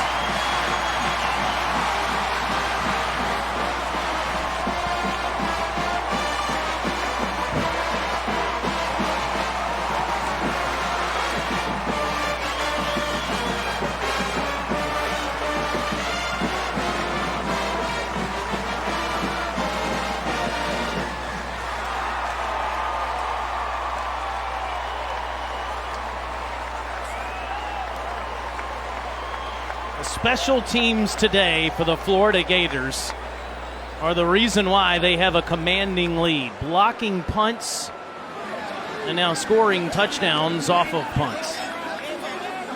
That's the return from Freddie Swain. It was a great 54-yard punt, but Stonehouse outkicked his coverage and Swain made him pay. The junior from Ocala, Florida. Hashtag to the house.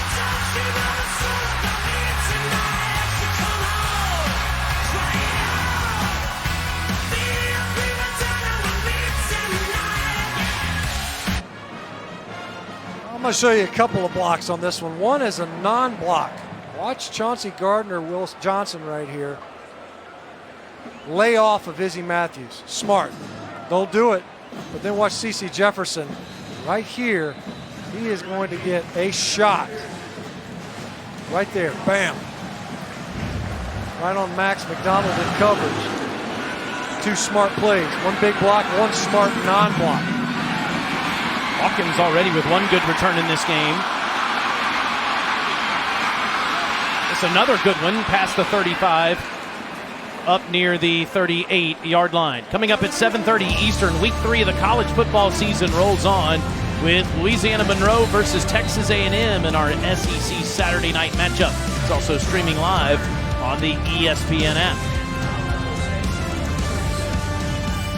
Last time the Gators took a punt to the house was 3 years ago when Antonio Callaway also went 85 yards against the Alabama Crimson Tide prior to that big return by Swain.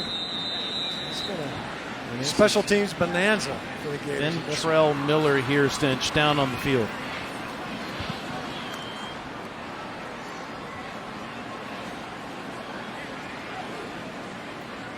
Well, if you're trying to decide who's going to get a game ball, it would have to be someone from special teams. Maybe it's the special teams coach, Greg Knox.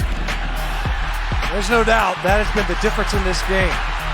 It's been constant. And punting for Colorado State has been more than an adventure. And that's if the punt even gets off. Take nothing away from Stonehouse, although he's hammered a few of these, including the return for a touchdown where the coverage unit didn't have much of a shot.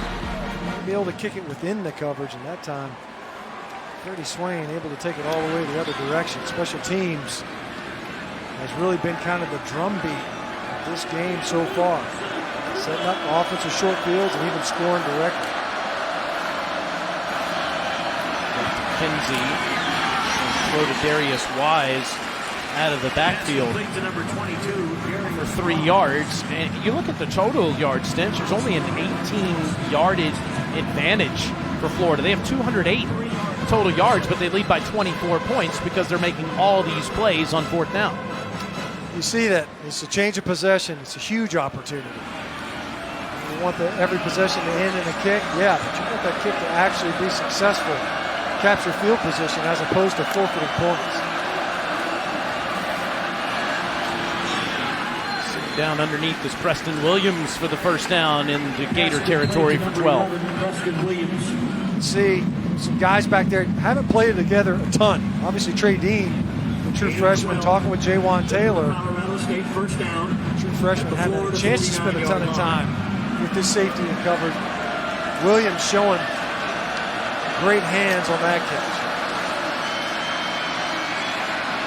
Home run ball. Samuels over the head of Williams. Pass intended for Preston Williams. He had a step. It's a couple times versus Trey Dean again. A matchup clearly Colorado State feels as if favors Williams. Had a step on that one. Saw in a previous possession as well this quarter. Carta-Samuels just too much on the ball. Catches and has been targeted more than 10 times today. Kinsey running laterally and getting nothing. Nowhere to go that time. Kinsey, by the time he takes the handoff, all he's looking at is orange.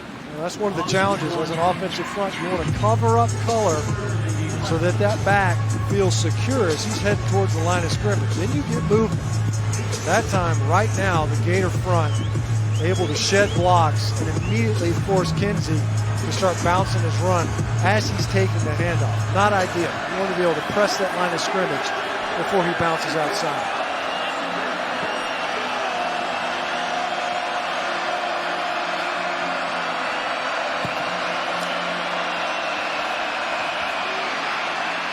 Middle of the field is open, and it's Williams again with his 8th catch. This one goes for 14 yards.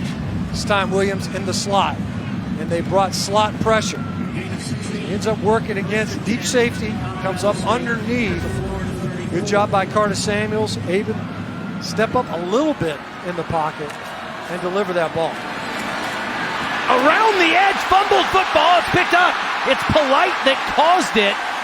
And Florida pounces on it and has possession at the 46-yard line. Boshan Joseph with the recovery. Feleipe's one right now. He just missed on the punch. Outside hand down. And Feleipe's got great speed to be able to turn the corner. We saw this earlier in the game. Jabari Zuniga did a great job. This time, TJ Roundtree again struggling on the edge. Talking to the coaching staff for Colorado State, they were saying, look, this Feleipe kid, he's a guy we got to be careful of. We got to make sure that we know where he is at all times. And now that CeCe Jefferson is back in there, Zuniga really asserting himself in this game, that's going to be difficult for opposing offense to account. This is Dameon Pierce, and he gets to midfield. Well, I know the offense has ways to go, Stinch, but the defense today has only given up 215 total yards to one of the most prolific offenses in college football, a top 10 offense. Todd Grantham has to be happy with the way his team has played. I hadn't seen any breakout play, especially in the run game. Misfits in the run game. The running attack for Colorado State has really never gotten started. He did an excellent job of either gaining penetration or ceding no ground along the line of scrimmage. That's ideal relative to what we saw a week ago. Not only were they getting pushed, but they were also giving up some creases, 3 rushing yards. Wow. Relative to what they were looking at before, 262. And a lot of that, you think about the QB run game and one of the best running backs in the conference, in Benny Snell. Take nothing away from that Wildcat rushing attack. But the Gators vastly improved so far in this context when it comes to the run defense. Gave up more than 300 last week. First time that's happened in 5 years. Option to the right for Franks, first down.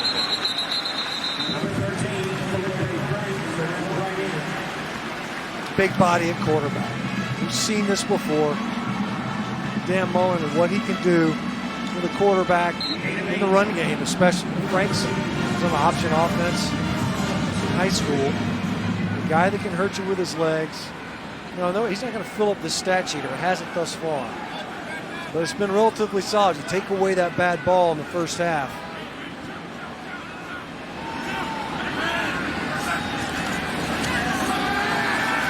It out.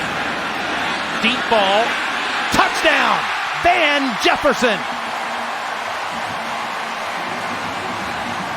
38-yard strike from Feleipe Franks.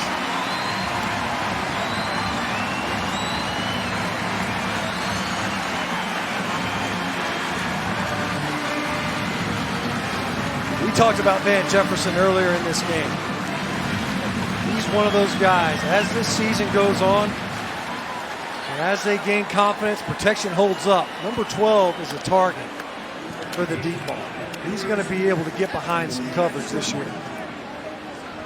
Freddie Swain, who had that 85-yard punt return, took his head off. The Ole Miss transfer on the head with his 3rd touchdown reception of the season after transferring in from Oxford. He gets loose, and Franks puts it on the money.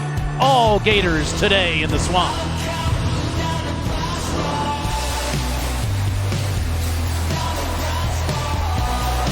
They're wilting. These are all the games impacted by Hurricane Florence. Wahoo's beating the Bobcats in Nashville right now in the 3rd quarter. All those other games, or 2 of them at least, moved up. A couple postponed and canceled due to Hurricane Florence. Hope everyone is staying safe in the Carolinas, including the people that live in my house in Charlotte. Entire Carolina coast, especially Wilmington, Wrightsville Beach, Morehead City, all the way down to Myrtle Beach, impacted by that storm. And Chris is standing by with someone that made the drive down to the game. They did. They gave away over 300 tickets to people evacuating for Hurricane Florence, and I am joined with one of them, Jason Woodham. First off, where is home for you? Okeechobee, South Carolina. What do you know right now about your home right now? Right now, everything's good. The evacuation, they went out real early. Most of the people got out way in front of the storm. And to be honest, the weather, unfortunately for our brothers and sisters to the north, they caught the most of it, and we were spared to the south. So all's good. Well, you told me you're a lifelong Gator fan, so how did this opportunity come about? It was a chance, actually, to come see a Gator game, and my wife was looking online, and we saw they were giving tickets away. And my family that lives in Destin, Florida, we met halfway here at the Swamp and actually got to give my 16-year-old her birthday present from my family, which was an automobile. So turned out really good. Worked out perfectly. So what are your plans now in terms of going back home? We get back tomorrow. Schools come back into session Monday and midweek, and try to be on standby. A lot of people from our area are going up to try to be a part of the relief, making sure first and foremost the first responders are done, and then we're going to go up and try to do help with the water salvage of vessels with leaking fuel, gas, oil, try to keep the environmental impact to a minimum anyways. Oh, well, that's awesome. Well, we appreciate everything that you do, and more importantly, happy that your home and your family are safe. Oh, well, thank you very much. And prayers go out to everybody to the north. It's hard to say you're glad you're not the one that got hit, but you've got to remember the people that are suffering. So, but thank you very much. Thank you. Taylor? That's great stuff, KB. Well said by him. Face mask, number 21, defense. 15 yards from the end of the run. First down. Great to see Florida and several other schools in the SEC today offer free tickets to those that were impacted by the storm. But like he said, the entire coast is going to need our help, as many cities along that area remain underwater and will be for days to come. Adam Schuler a bit banged up on the play. Yeah, how about that? We were from evacuee to a responder of sorts. I'm going to get back up there and try to help my brothers and sisters up the coast that caught the brunt of Florence's impact of this entire coastline. It's been a scary couple of days, certainly for those folks in North Carolina in that affected area. From one South Carolinian to another, Colin Hill in at quarterback for Moore, South Carolina. He started 3 games last year. He's had 2 ACL injuries. His most recent was about 6 months ago, as Marcus McElroy runs inside the 40-yard line. And here he is already playing during the season. He's played a couple of times this year, coming in just 1 for 7 passing, threw for over 1,000 yards and 8 touchdowns in 2016. It's remarkable, the recovery time now for those ACL injuries. McElroy to the 35, just shy of the first down. And Hill was marked, Stinch, to be the starting quarterback this year before that injury in March, which is the reason why Carta-Samuels decided to transfer to Fort Collins. Nick Stevens is a 3-year starter. Graduated after last season. It's kind of a last-minute detour, confluence of events for Carta-Samuels to end up here. To see Hill able to get back into the lineup is impressive. McElroy tackled by Rayshad Jackson. This will depend on the spot. Looks like he might be a bit shy. Yeah, it looked like initially he was going to get that first. Doesn't matter. The Rams lining up and going for it. And Hill's extra effort spinning gets him right at the yellow line. And it should be enough for a first down. I don't know how James Houston was able to sneak right there. A backside A-gap alongside Colby Meeks, the center for Colorado State. Regardless, Hill showing some strength in that lower body, albeit reconstructed, to be able to pick up the yardage needed to convert there. Jeff Taylor, one of 23 Rams on the depth chart from SEC country. All Gators today, 41-10 in the Swamp.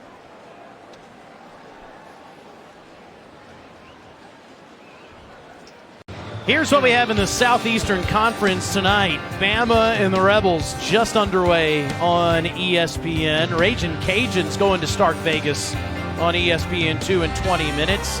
Missouri got hammered by Purdue last year in Como, looking for revenge in West Lafayette. And right here on SEC Network, it's A&M and Louisiana Monroe. Got the ESPN app. You ready? Push in for that. Can we get a bigger screen for you? Get that iPhone XXL. I'm from a different century. I'm looking at some scores here while we're calling Colorado State and Florida. And on the 1st and 10 run, a couple of yards there. LSU is attempting a go-ahead field goal with 21 seconds to go, according to the ESPN app. Actually, with 2 seconds left in the game. Auburn leads LSU 21-19. So there's the most important part of the app right now. No doubt, although the Ole Miss Rebels able to get on the board versus Alabama. We're close to it.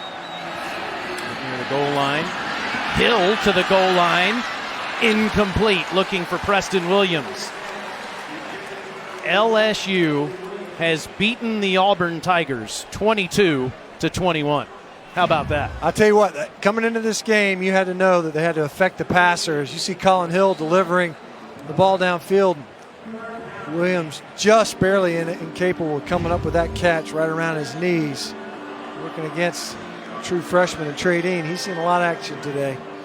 But Stidham, a couple of interceptions in that game. And it's always been tight. It's just interesting that home team has typically come out on top the last 5 meetings. This time the Tigers making a statement. Maybe Miami, that game wasn't fluke. Maybe it was more impressive than we thought. Will BC Johnson the intended target, 4th down. We have had some upsets today around the country. That one of the biggest with LSU's victory over Auburn. BYU beats number 6 Wisconsin in Madison. Wow. 24-21. Oklahoma State whipped Boise State. 44-21 the final there. I thought Boise State had a chance to win that game. I actually liked them coming into the matchup. Rams go for it. Hill in trouble. Incomplete. Gators get it back. Preston Williams has had a big day, but he's hobbling off the field. In fact, he'll have to go down. What a day he's had. 9 catches for 106 yards. He's been targeted 14 times in this game. He is one of the best receivers in college football. And even he has to hydrate, cramping up down there on the field. Long way from Fort Collins. Tonight at 11 Eastern, SEC Now with Zubin Mehenti will recap all the games with highlights, analysis, interviews, and everything else. No one covers the SEC like we do. You can also see it streaming live on the ESPN app.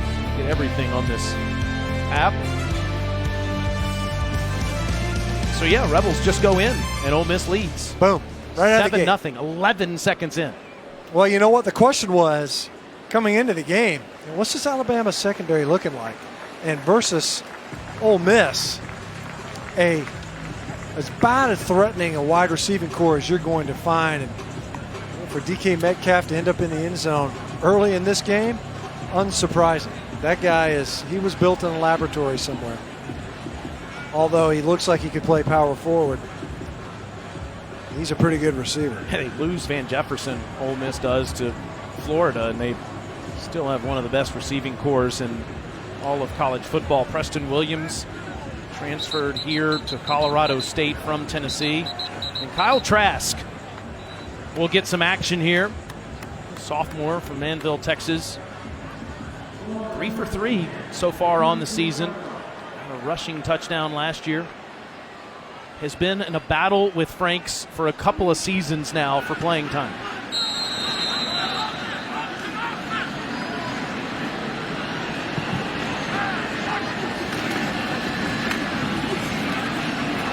This is Pierce getting loose, breaking tackles, and free. Dameon Pierce, the true freshman, goodbye.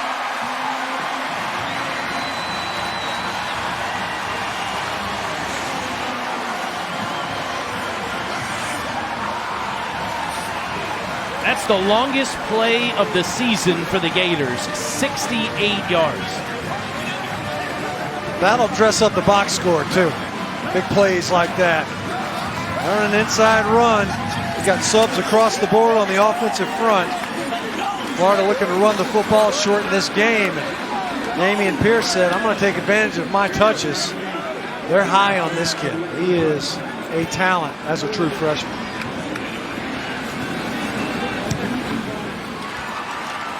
Well, the longest play was 85 yards by Swain. Longest offensive play was this last one for the freshman from Bainbridge, Georgia.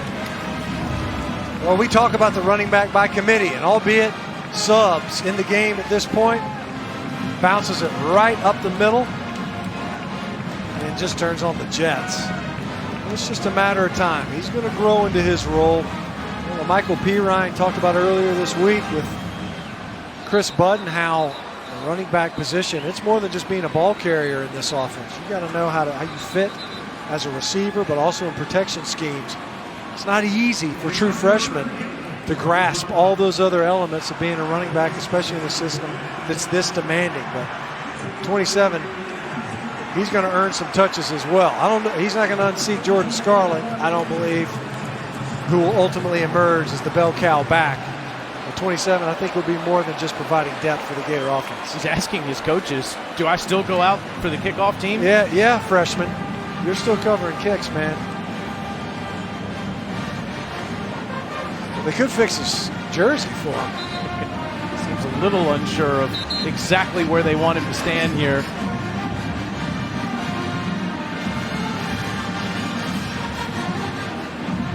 Four running backs for the Florida Gators have seen action today. Malik Davis got a bit banged up.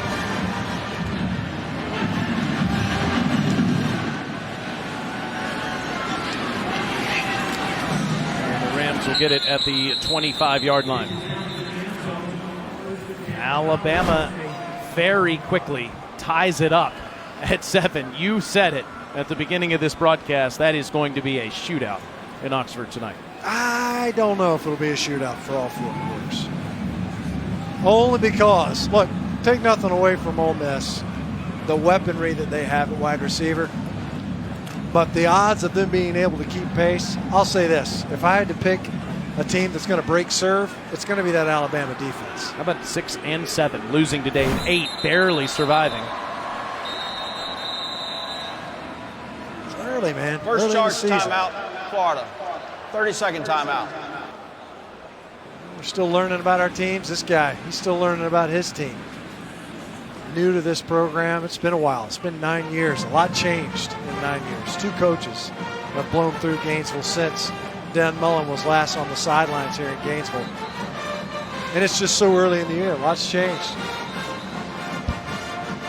69 and 46 in 9 years in Starkville. Second winningest coach in school history. Has a better winning percentage than Jackie Sherrill, who was the winningest coach and would have become the winningest coach more than likely this year had he stayed there on a team that seems for real early in the season. Yeah, Mississippi State stacked. Boy, he left that program loaded. Joe Moorhead, I think, knows it.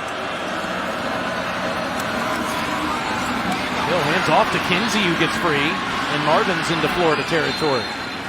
Good run by Kinsey for 27 yards. Kinsey's shown some juice. You know, if you're Colorado State, you're watching this game. You know, you knew what you had in Preston Williams. And Olabisi Johnson has shown up in this game. Hit a couple nice throws to the tight end, Trey McBride.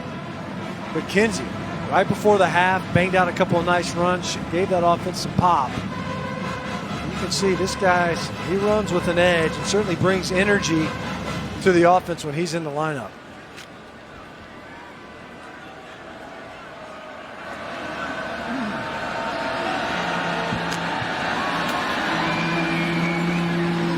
Continues to break tackles and gets down to the 41-yard line. Coming up at 7:30 Eastern, Week 3 of the college football season rolls on with Louisiana Monroe versus Texas A&M in our SEC Saturday night matchup. It's also streaming live on the ESPN app. About 10 minutes. Chris, I know you spoke to your friend Cole Kublik that'll be manning the sidelines tonight in College Station. He will. He'll be the field analyst there tonight and told me one of the things that they're really impressed with this week is how quarterback Kellen Mond has just won over his teammates since that loss against Clemson. But what will it be like week after week? Because next week they have to go in a big SEC West matchup against Alabama. That and also the improvement of the D-line. Will you see that continue to improve through today? I want to know if Cole Kublik was wearing his belt bow tie when he was breaking all that down. Did he have the Auburn umbrella as well? Yeah. These are all fair questions. I'd be curious to know if he wears it on the A&M sideline. That would be a bold choice. That's a good report that he gave you, Chris, and Kellen Mond did. I mean, many, self-included, wondered, would he be the starting quarterback this year? Nick Starkel seemed to be the better passer going into the season, but Mon showed everybody something last Saturday night. Well, he got a lot more experience last year. Starkville goes down, injured in that opener versus UCLA. He was rocking and rolling. And you just knew that when he got healthy, he'd be the guy again. And Kellen Mond using that game experience that he built a season ago. Kinsey's extra effort continues to provide first downs. His 13 carries for him for 69 yards. Coach Bobo has been through a lot personally, physically, in the first month of the season. And we certainly wish him well in his recovery from this autoimmune deficiency that is provided a lot of pain in those feet, having trouble feeling anything on the bottom of his feet at the moment. Said symptoms started just over a month ago. Thankfully, it's no central nervous issue after a battery of tests. And through all of this experience, he has found a team that is willing to fight hard against Power 5 competition. There aren't many teams in the country that can go through this stretch 3 consecutive weeks. You would think he'll be a better team for it. No doubt. You know, you opened it up versus your rival when you started the Power 5 portion of their schedule. But, you know, I've played with this guy. I know this guy. He's a friend, and he's a battler. You know, the fact that he's even back on the sideline, I don't even know if that's advisable. But you're going to have to drag him off of it. And his team, they responded well last week. They had a tough road today, there's no doubt. Take nothing away from the Gators.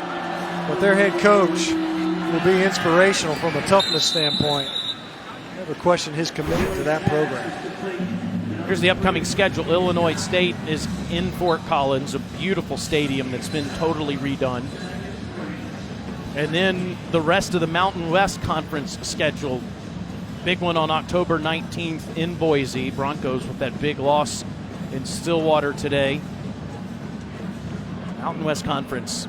The American Athletic Conference and the Mountain West, I would say, are our 2 best Group of 5 leagues we have.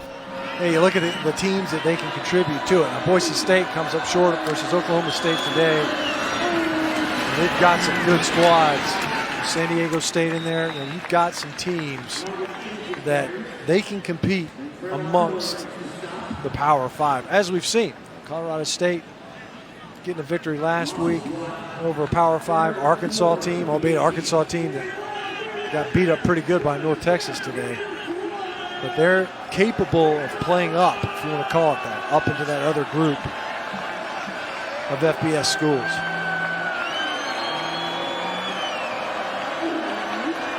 Marvin Kinsey show on this drive. Do they give it to number 5 again on a 3rd and 3? Instead, Hill underneath, and it's dropped.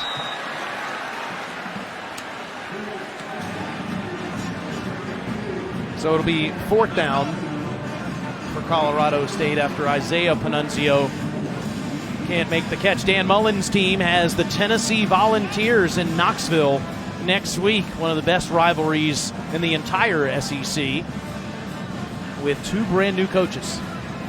It's interesting too, you know, because it was reported there for a little while, Dan Mullen considering even taking that job until Florida swooped in and got him out of Starkville after 9 years. And again a drop as he tried to find E.J. Scott, and it's a turnover on downs. Here's the upcoming Gator schedule with the Vols next week in Knoxville. It's a night game. Will be scheduled for a network tomorrow at Mississippi State in the Mullen Bowl. That'll be emotional on September 29th. And then the red-hot LSU Tigers are the next home opponent on October the 6th. Yeah, you look at Vandy and the way they competed, you know, had a chance. Could have won. There's some landmines right there. Oh, wow. I mean, you're talking about a tough slate coming up. And you mentioned the Mullen Bowl. No doubt emotions will be high in that game facing a really talented SEC West team. Another handoff for Pierce after that 68-yard run. So Feleipe Franks watching the end of this game from the bench. What did you think of his performance today? 119 yards and 2 touchdowns. You know, look, what Coach Mullen's going to talk about is you think about the personal foul in the red zone. And albeit had a procedure penalty prior to, But you don't want that out of your quarterback. You want to see fire, but you also want to you have to have composure. And some of the decisions, the interception, it's an open receiver until he's not. You're late with the throw. But otherwise, you're talking about a quarterback that's in a new offense. He's only in his second year here at Florida, but he's the guy. And Dan Mullen said that. You could see in the first 2 games, they were trying to get him going. I think Feleipe Franks is going to be fine. Ends on a good note with that touchdown pass he threw to Van Jefferson. Florida gets a couple of special teams touchdowns, relies heavily on Dan Mullen calling running plays for success today, and he beats Mike Bobo and the Rams 48-10. You hear Dan Mullen offering Coach Bobo his well wishes moving forward.